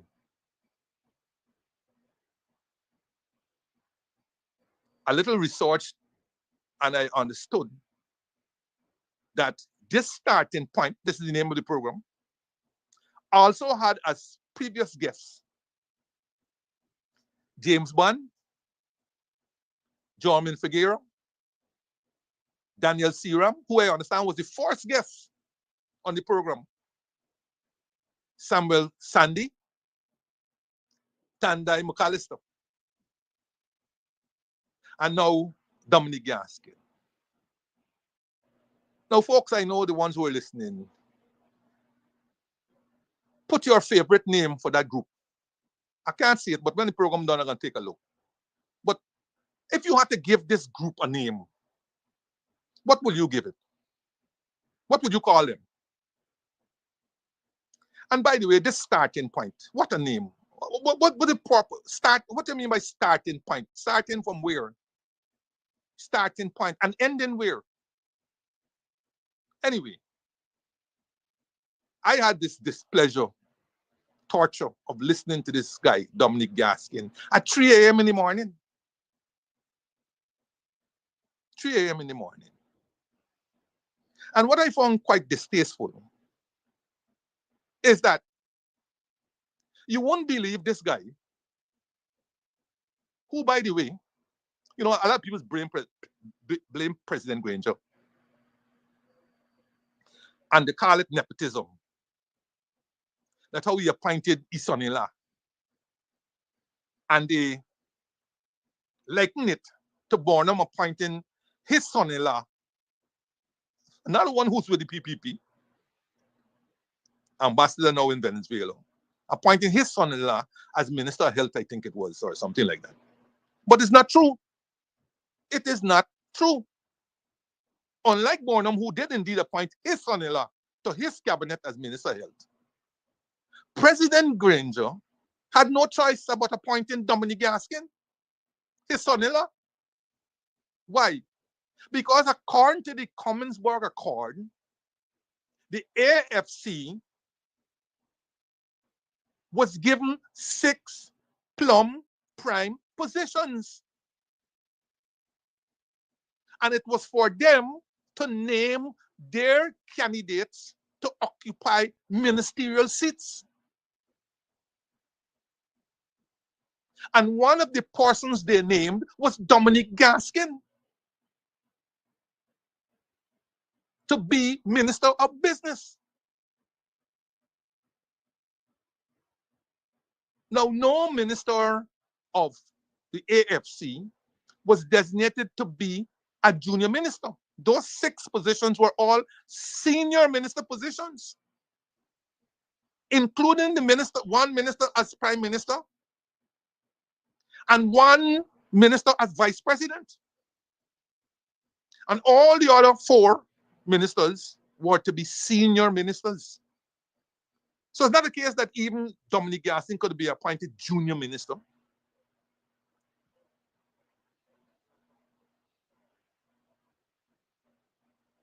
He was nominated by the AFC. And so all Granger had to do thereafter was to pen his signature to the instrument of appointment. So y'all stop blaming Granger for appointing his son-in-law. It wasn't his choice. And the Granger I have come to know through the years abhors anything to do with nepotism and so on. So if he had that choice, Dominique Gaskin would have never been part of his cabinet if he had that choice. There's some things, you know, I start on this long journey of writing a book. Long journey. It's really long indeed because there's so much to tell. There's so much misapprehension and misunderstandings and so on. There's so much to tell. But anyway, back to Dominique Gaskin. Now, I knew this guy half and half because he used to live in my street years ago, he and his brother. They used to live in a house up up the street where I was living. But I didn't know him then, and quite frankly, even in those 5 years, I really didn't get to know him well. But the point that pained me is that this guy in this program tried to set himself up or set himself apart from the cabinet in which he served. And his language, in terms of, oh, I thought it was a foolish thing, or I thought there was thing. Let me ask you something. Was he an armchair onlooker? Or was he an integral part of a cabinet, which by definition is collective responsibility?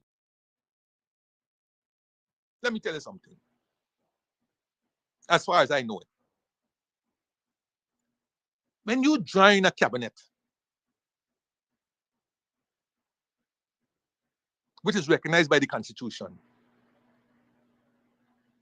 there will be disagreements among the ministers. The place to air those disagreements is the cabinet.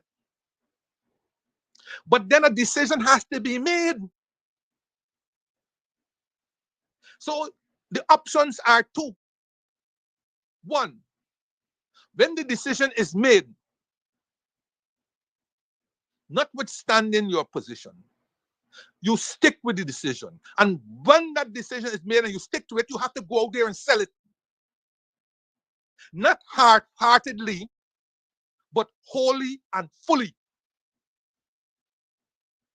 Option two, when the decision is made, because of your strong views and beliefs, it is not one that you can live with. And therefore, you do the decent thing and resign from the cabinet. But you don't stick around for 5 years or nearly 5 years, because I think he had to demit. Yeah, he stuck around for 5 years plus, because even though he wasn't 5 years as a minister, when he had to demit office as a minister because of dual citizenship, I think he still stuck around in the business environment. I might have been wrong, but no, he didn't stick around. I don't think he stuck around, because I think Raj Kumar became business minister, and I think he had flown off into the sunset or ridden off in the sunset. But anyhow, neither here nor there.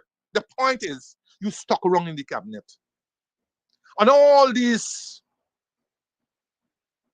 piousness that you exhibited on this program, it galled me at 3 o'clock in the morning. What you trying to do to set up yourself as separate and apart from them who were in the cabinet? That you had all of these principles and so on versus them who run out? 50% salary he talked about.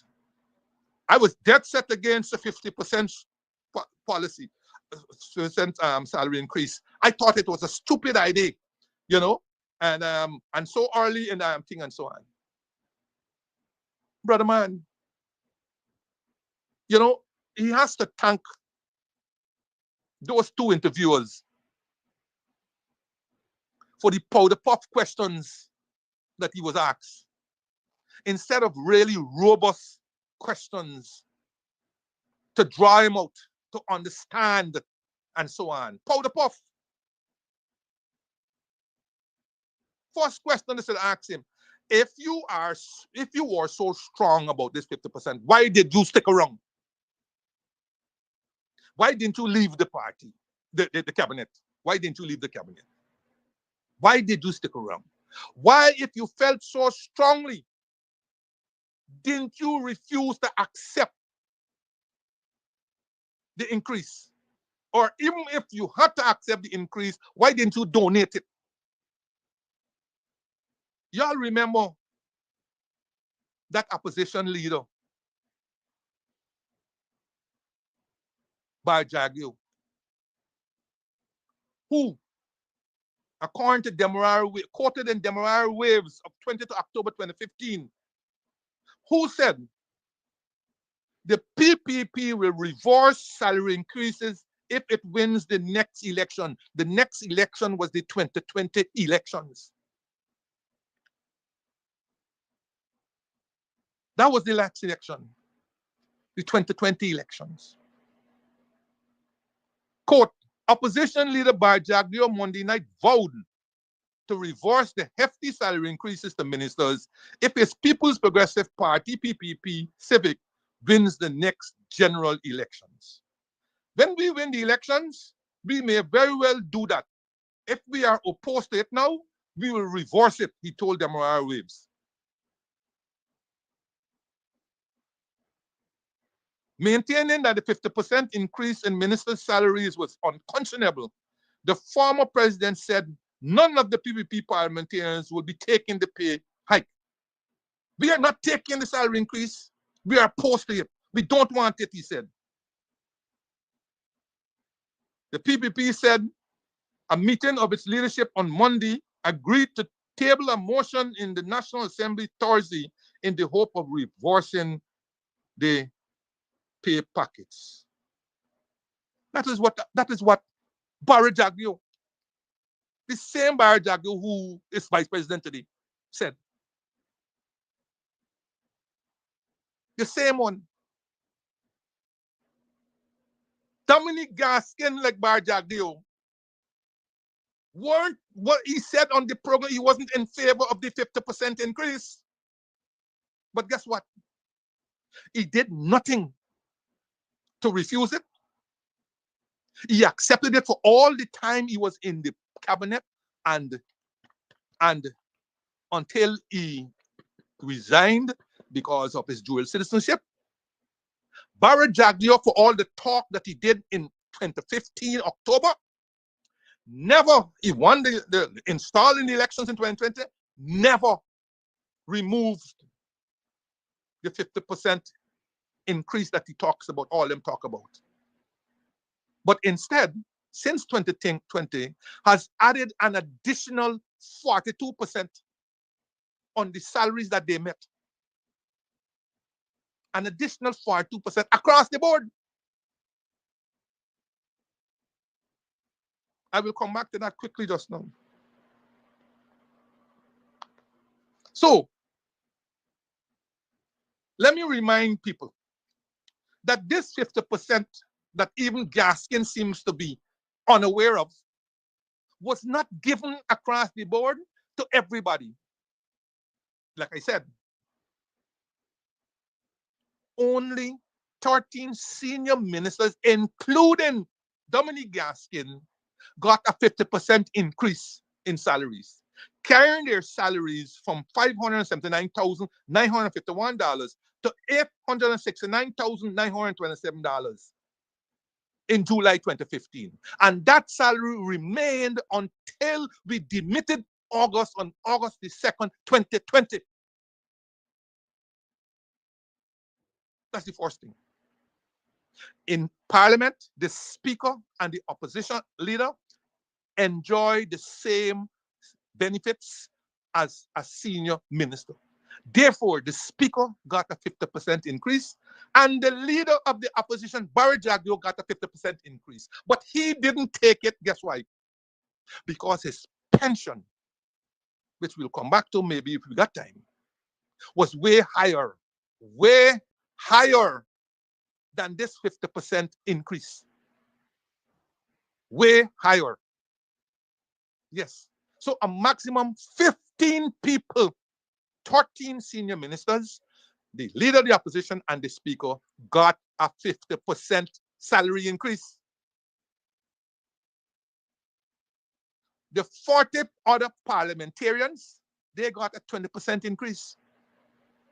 And they were rightly upset that they should have got more. Both on the opposition, the then opposition, I told you already, 3 approached me and said, man, basically we're not against the salary increase. But you should have given me a bit more. You should have given me 30. One said 30. You should have given me 30. They said basically they got no objection to the salary increases, but I should have given them 30. 40 parliamentarians comprising the others from the 65, they got a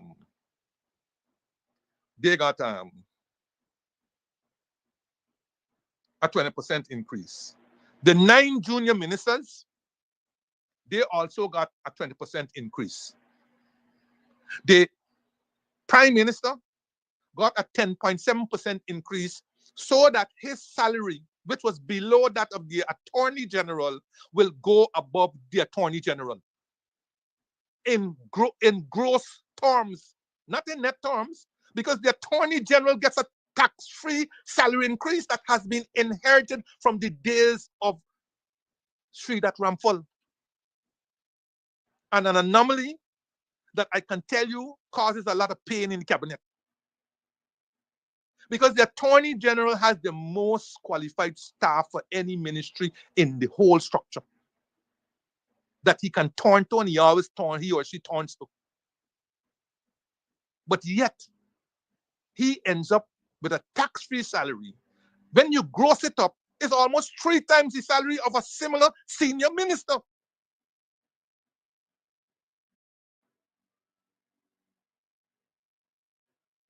That is the huge anomaly that you have to go through. And you got other senior ministers who don't have the number of qualified staff that his agency have, who have to end up doing a lot of the work, but they don't even get a salary comparable to that.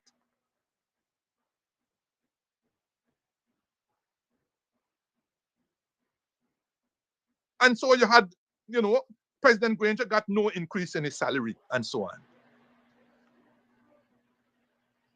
So the narrative that they said out there, even people who sat with you in the cabinet, the narrative that they sent out there, setting themselves up is as if they have this principle, and all the rest are on principle. That is what gets me really upset. Dominic Gaskin, let me ask you this. Do you know who initiated this whole talk about salary increase from day one, from Jump Street? Do you know? Are you aware that President Granger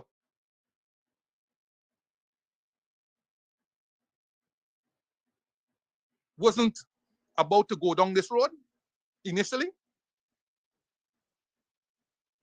But continuous pressure eventually burst pipe.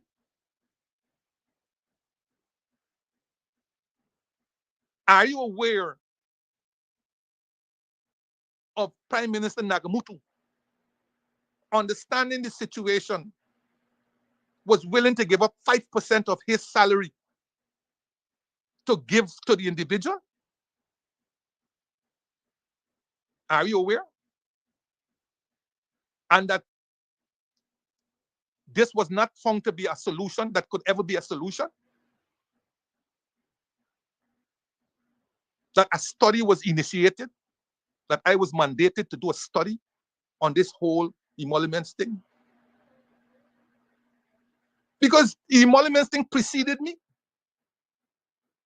The individual who was tracking economics and finance in the parliament, in the 11th parliament, was working on a paper to improve the salaries of parliamentarians who served prior to 1992.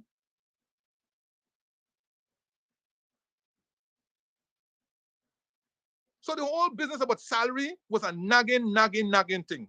Nagging. And it was inherited from the PPP. It was inherited from the PPP. The PPP tried to go around it by upping fantastical leavification allowance. I mentioned this to you before. I could go over it again next week or whenever. By putting outrageous vacation allowance way above 1 month's salary. They tried to go around it.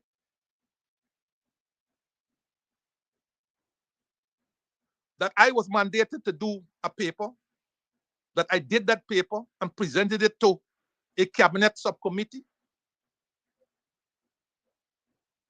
that recommendations were made in there. One of the recommendations I made, in addition to various levels of salary increases, was that a commission be set up, a salaries commission be set up to look into the salaries, to review and adjust the salaries of members of parliament, judges, and all these kinds of story, to avoid to take it out of the hands of the executive and to take it out of the hands of politics. Such commissions exist in Jamaica, Barbados, Trinidad, OECS, and so on, but don't exist in Guyana. It becomes political. It is okay to say that, ministers and so on should think and so on, but you're asking quality people to come into the cabinet, to join government, and tell them they must make sacrifices not being made by anybody else, that they don't have families and all these kinds of different things. You're asking them to do that. How do you attract caliber people to your cabinet? By fudging it and vacation allowance and so on, or by tackling a situation head on?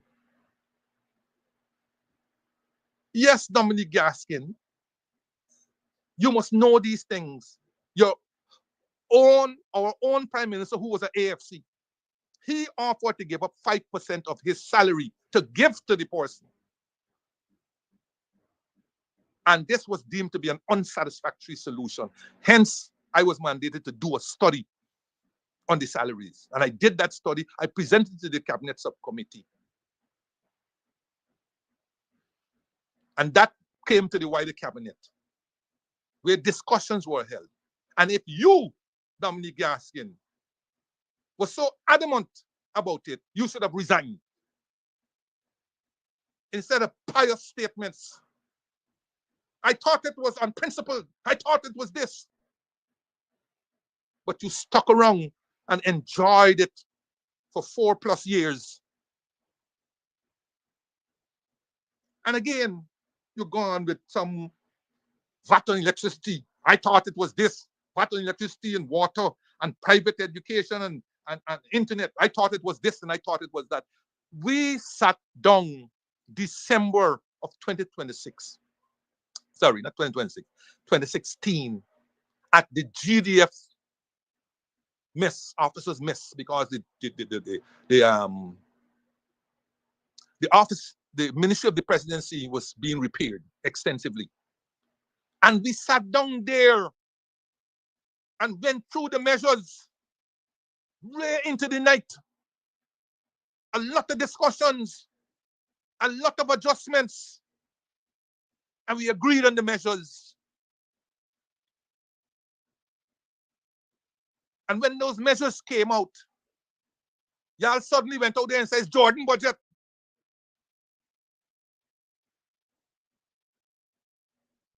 And it was only the president, the prime minister, and myself were consistently out there defending the coalition's budget, 2017 budget.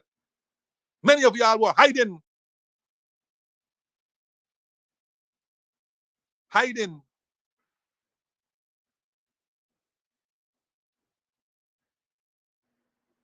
I thought the VAT and water,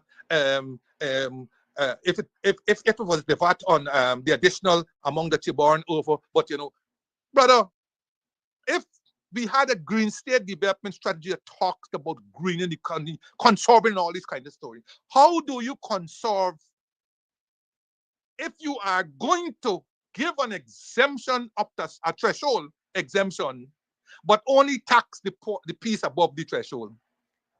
How does that help you with your conservation and so on? And listen, it pains you. Because the electricity was 10,000. We did the study. The study was done to show that the average poor person, pension on them, don't burn $10,000 in electricity. So we knew what measures we were putting there would not have attacked the poor. But y'all too selfish to go out there and argue and educate. Let a pensioner produce a bill from that period that showed they paid VAT on the electricity. And I'm not talking about a pensioner who got a big fancy house and so on. I'm talking about the average poor pensioner or similar. Let them show you. And on water, you had to pass $2,500 before you began to pay VAT.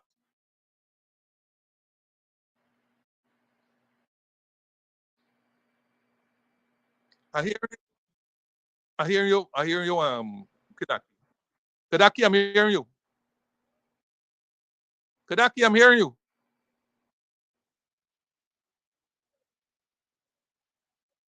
The VAT on water.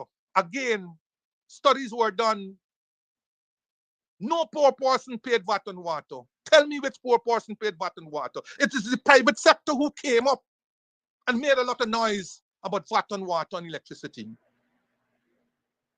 But water and electricity being inputs into production, they got back the VAT. But no, anything designed to broaden the tax base, to remove the burden on the very poor people. They have been fetching this country. The poor ones were fetching this country. Now when you're giving them getting them a relief, they got the special interests who came in and let the poor people think that they're the ones being pressured. Tell me which poor person paid VAT on electricity and water. Bring the bills and produce it. Bring the bills and produce it. But they allow the narrative, the likes of the Dominic Gaskin and them, allow that narrative to permeate the society. Allowed it. Oh, we removed 200 taxes. Imagine this government is so disgraceful. Talking about they removed 200 taxes that were never even there. But they can't account for the high cost, the persistently high cost of living. They can't account for it. After all, if you remove all these taxes, we should have the lowest cost of living ever. But how?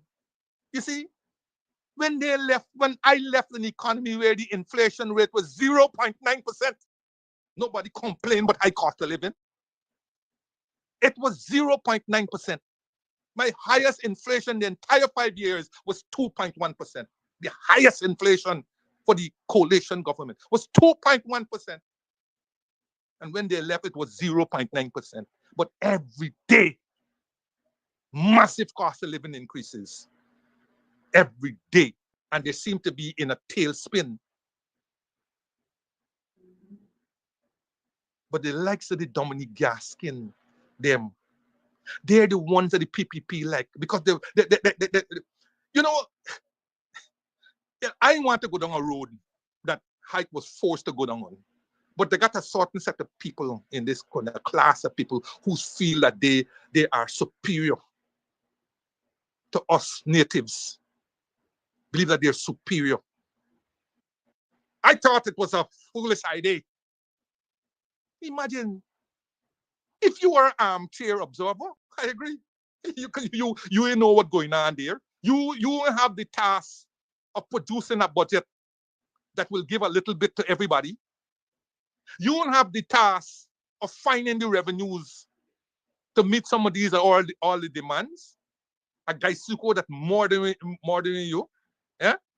I listened to part of Mark and he was saying, and he was telling Vera, how do you think when the coalition just come in and they had to find $7-8 billion? No, it's not $7-8 billion.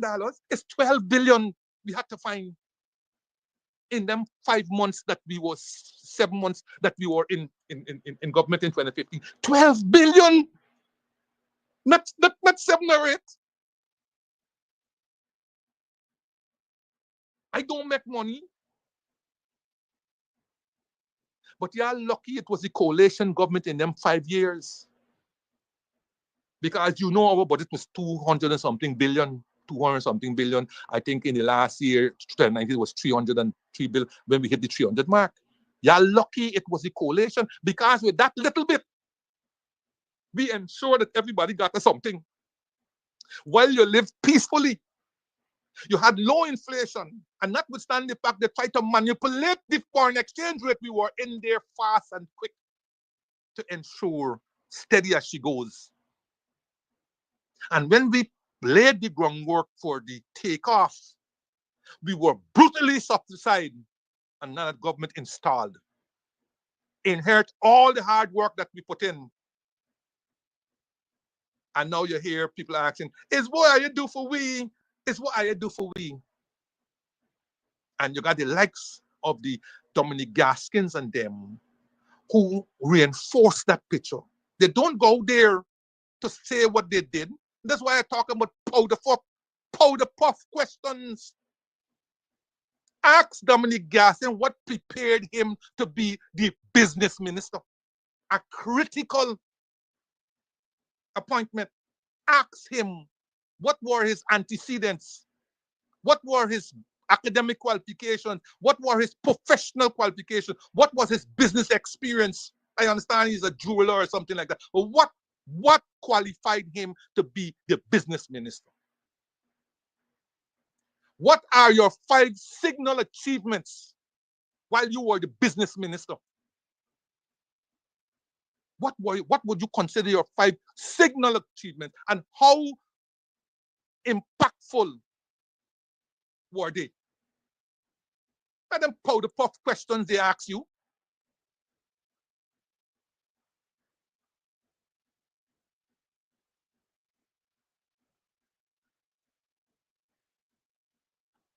Oh, I think the closure of Gaisuko was this and that. Listen, we've gone through that before, and I'm not going to waste any more time.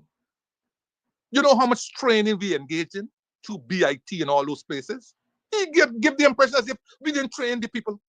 You know how much training we engaged in? You know the strain I had to find, that nearly $7 billion of severance that was sprung upon me? Eh? You know how much? And they paid me the 800 something instead of the 1 point something million dollars tax free that the AG was getting. He had this problem that I had to find nightmares every night to find out how I am going to balance this economy. Eh? But you sat upon. You didn't have this. You don't know the concerns. You don't know the worries. You don't know the jeopardies, the challenges that I had as Minister of Finance to keep the coalition going. All of y'all in y'all piousness.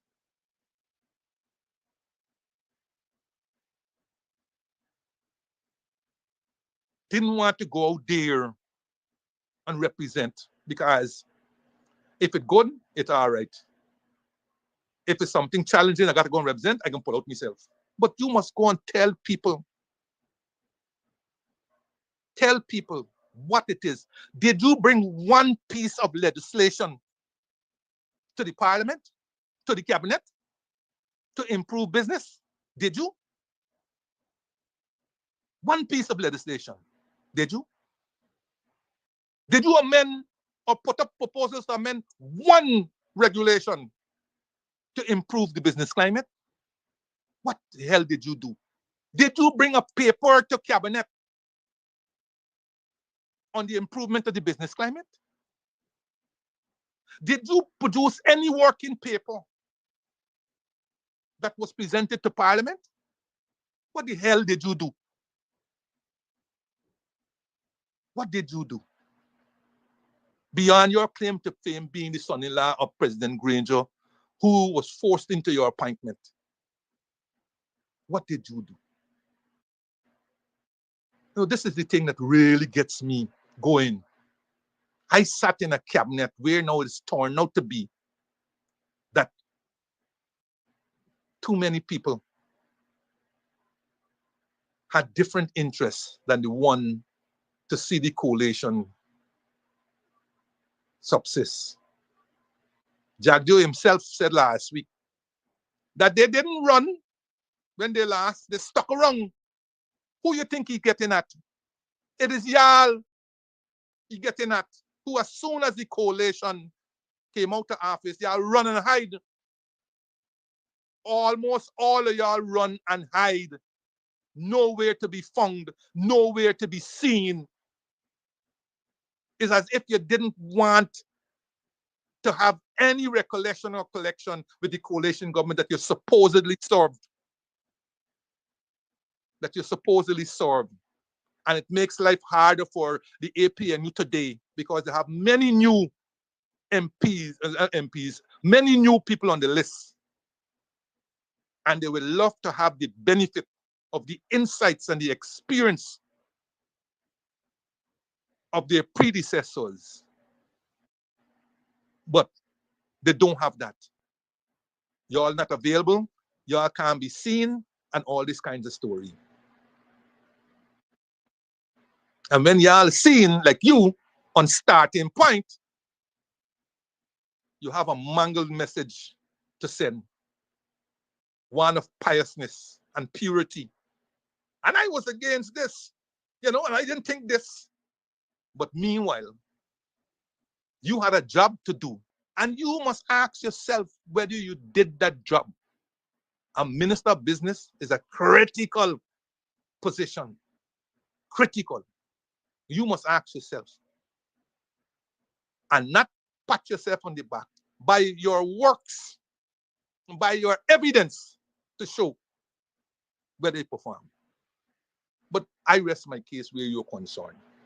I didn't want to waste my little precious time I get on this program with your thing, but at 3 o'clock in the morning, it really sent my, listening to you, it really sent my thing. And look, starting point, look, I don't know what the hell the program name starting point. I don't know what it started. But look, if those two journalists really want to be taken seriously, and I know they are serious journalists, then make that program make sense. Make it make sense. Try to get people. I don't care if they have different views, but bring people of substance. Bring people who could shape the something. Not people who ostensibly had some axe to grind with the coalition or the PNC or APNU or AFC.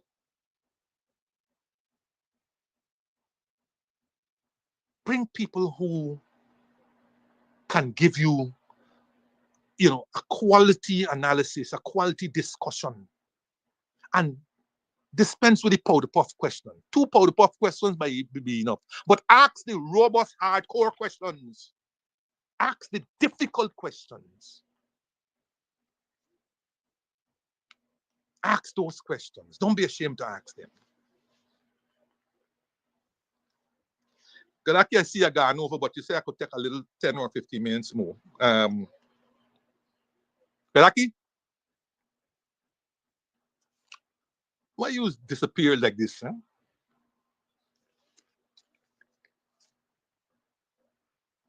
Now, quickly before I go, look, Peeping Tom, Kaitoa News, July 27, 2025, the comedy of our politics. He made a statement. APNU speaks of a supplementary budget, unaware, it seems, of the elementary principle that such a budget can only be supplementary to an original one. What kind of nonsense is this? I mean, I don't know who's this. I hear there's plenty Peeping Toms and so on. But whoever wrote this is a bunch of baloney and a bunch of garbage. Bunch of baloney and a bunch of garbage. The Constitution recognizes two budgets, two types of budgets. That is the budget that leads to an appropriation account. That is the annual budget that leads to an appropriation account. And a supplementary budget that will lead to a supplementary appropriation account. That's the only two budgets that the Constitution recognizes.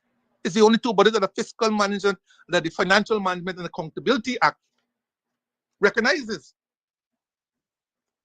In the case of the first one, the annual budget, that is governed by Article 219(1).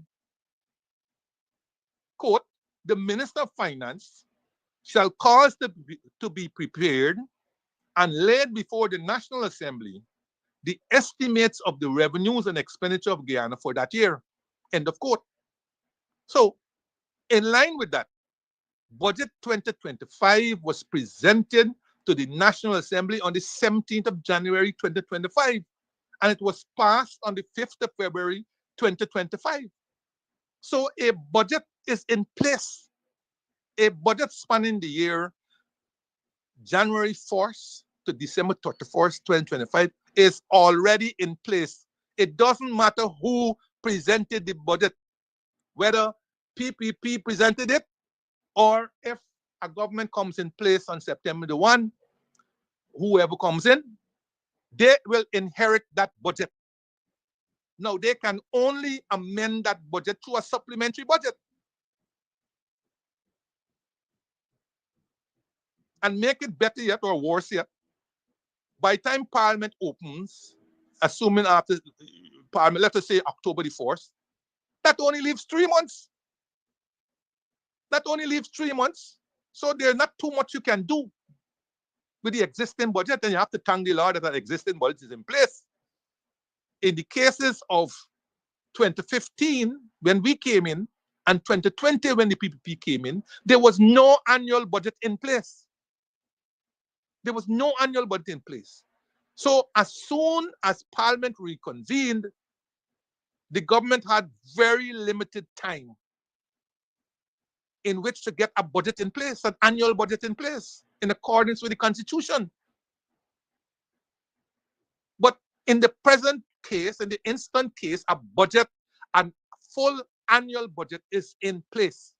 And the only way to amend that budget is through a supplementary budget that will lead to a supplementary appropriation.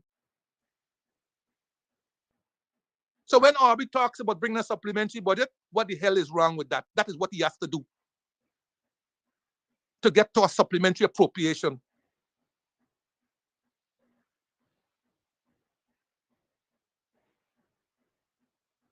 Right? So the annual budget remains in force, regardless of which government comes to power on September 2nd, 2025, unless otherwise altered or varied by a supplementary budget that will lead to a supplementary appropriation account.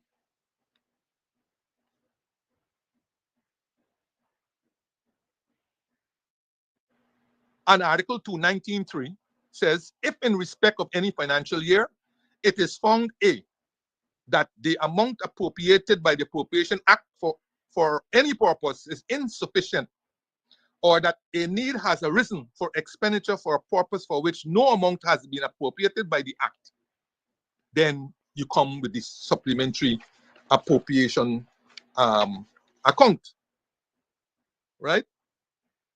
And supplementary budgets are passed by the National Assembly to authorize additional spending beyond the initial budget.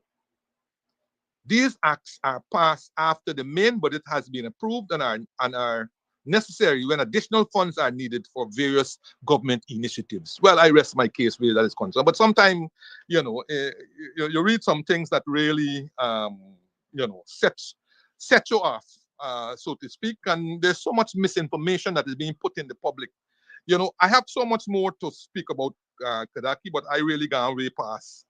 There's a critical one I wanted to talk about, but I really gone way past. It had to do with a statement that was made by Jagdeo last week about Jagdeo backs non-oil economy to service Guyana's ballooning debt if oil prices fall. But that's a full topic, so I may have to wait. I may have to wait until next week because I can't start it now. My whole presentation not going to last at least 45 minutes because it's going to be wide ranging, and in no sense I start it now. All right. So Kodaki, I urge people to go out in their numbers and support ACDA tomorrow. Put on your fancy African dashikis and so on. But the main thing is, please educate big and small, because a number of adults don't even know anything about their ancestors. A lot of people today are victims of the No Child Left Behind. So I hope that this can be the starting point of not only ACDA, but all of the groups. And Ipadaji, this is another decade that Ipadaji will step up its teaching and learning where these matters are concerned. Because I tell you, even in school, I meet students from time to time in my different walkabouts, interactions and so on. And I'm astonished about the lack of knowledge. Astonished. You know, and it pains me a lot. There's a lot of work to be done. I don't know that the work is getting done. There's a lot of work to be done though. So, Kodaki, I am out. Thank you and bye.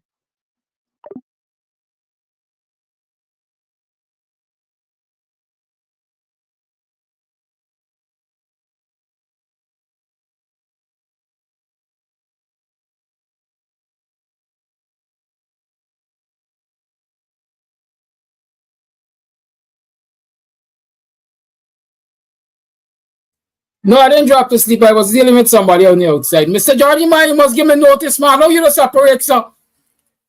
It's me again. I'm right there again.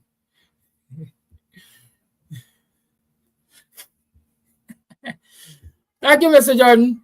Again, your usual thing. You've done a good job. I was listening to you, and the audience, the instrument on the outside. Let me say this. I'm getting some information. Listen, the PPP is doing its worst. We're going to talk about serving members of the joint services being on a political party's list.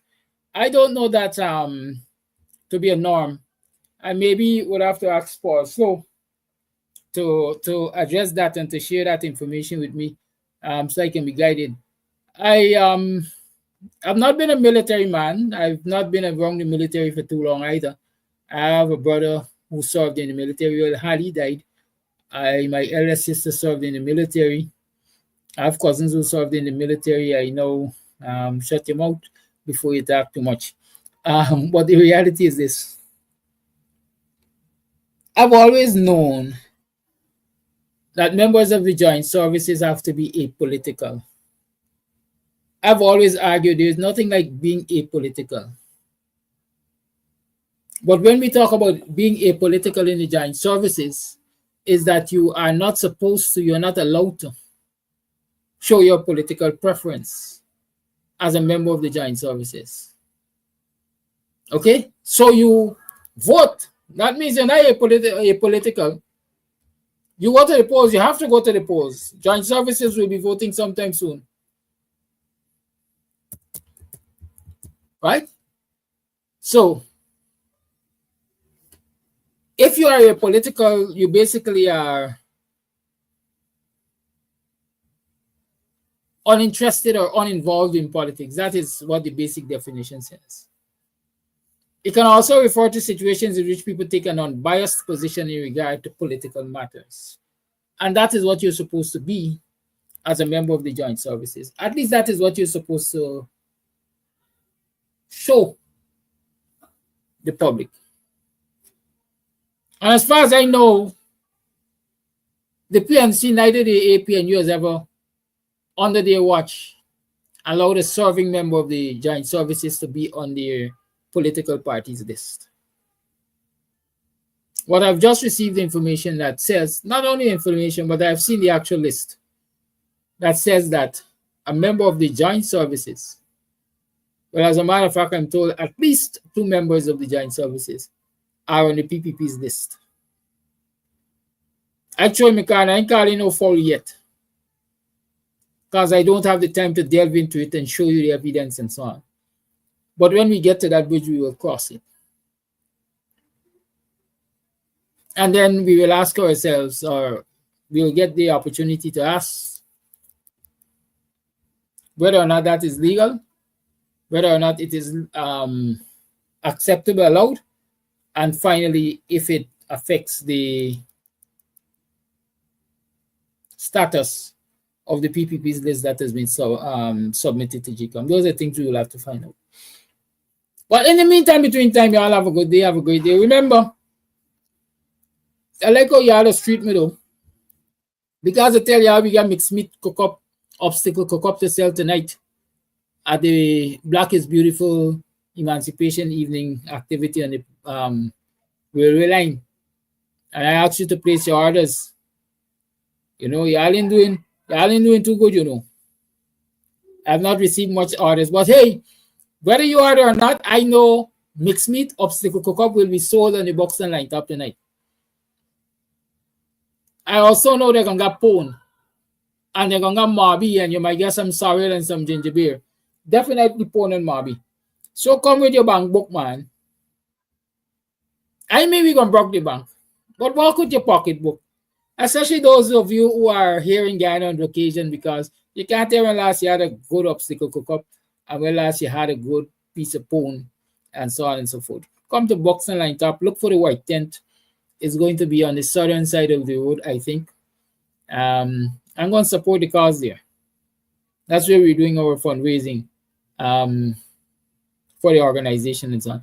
Mixed meat cook-up, pone, marby, etc., etc. Come and support the cause. And come and have a good evening of cultural entertainment and edutainment. Listen, Charles, unless you're buying, don't ask me the price. Place your order, and then I'm going to tell you the price. Right, sir? Good, how about that? It's a $40, man. It's $2,000 up. We don't sell food by plate. We sell them by the box.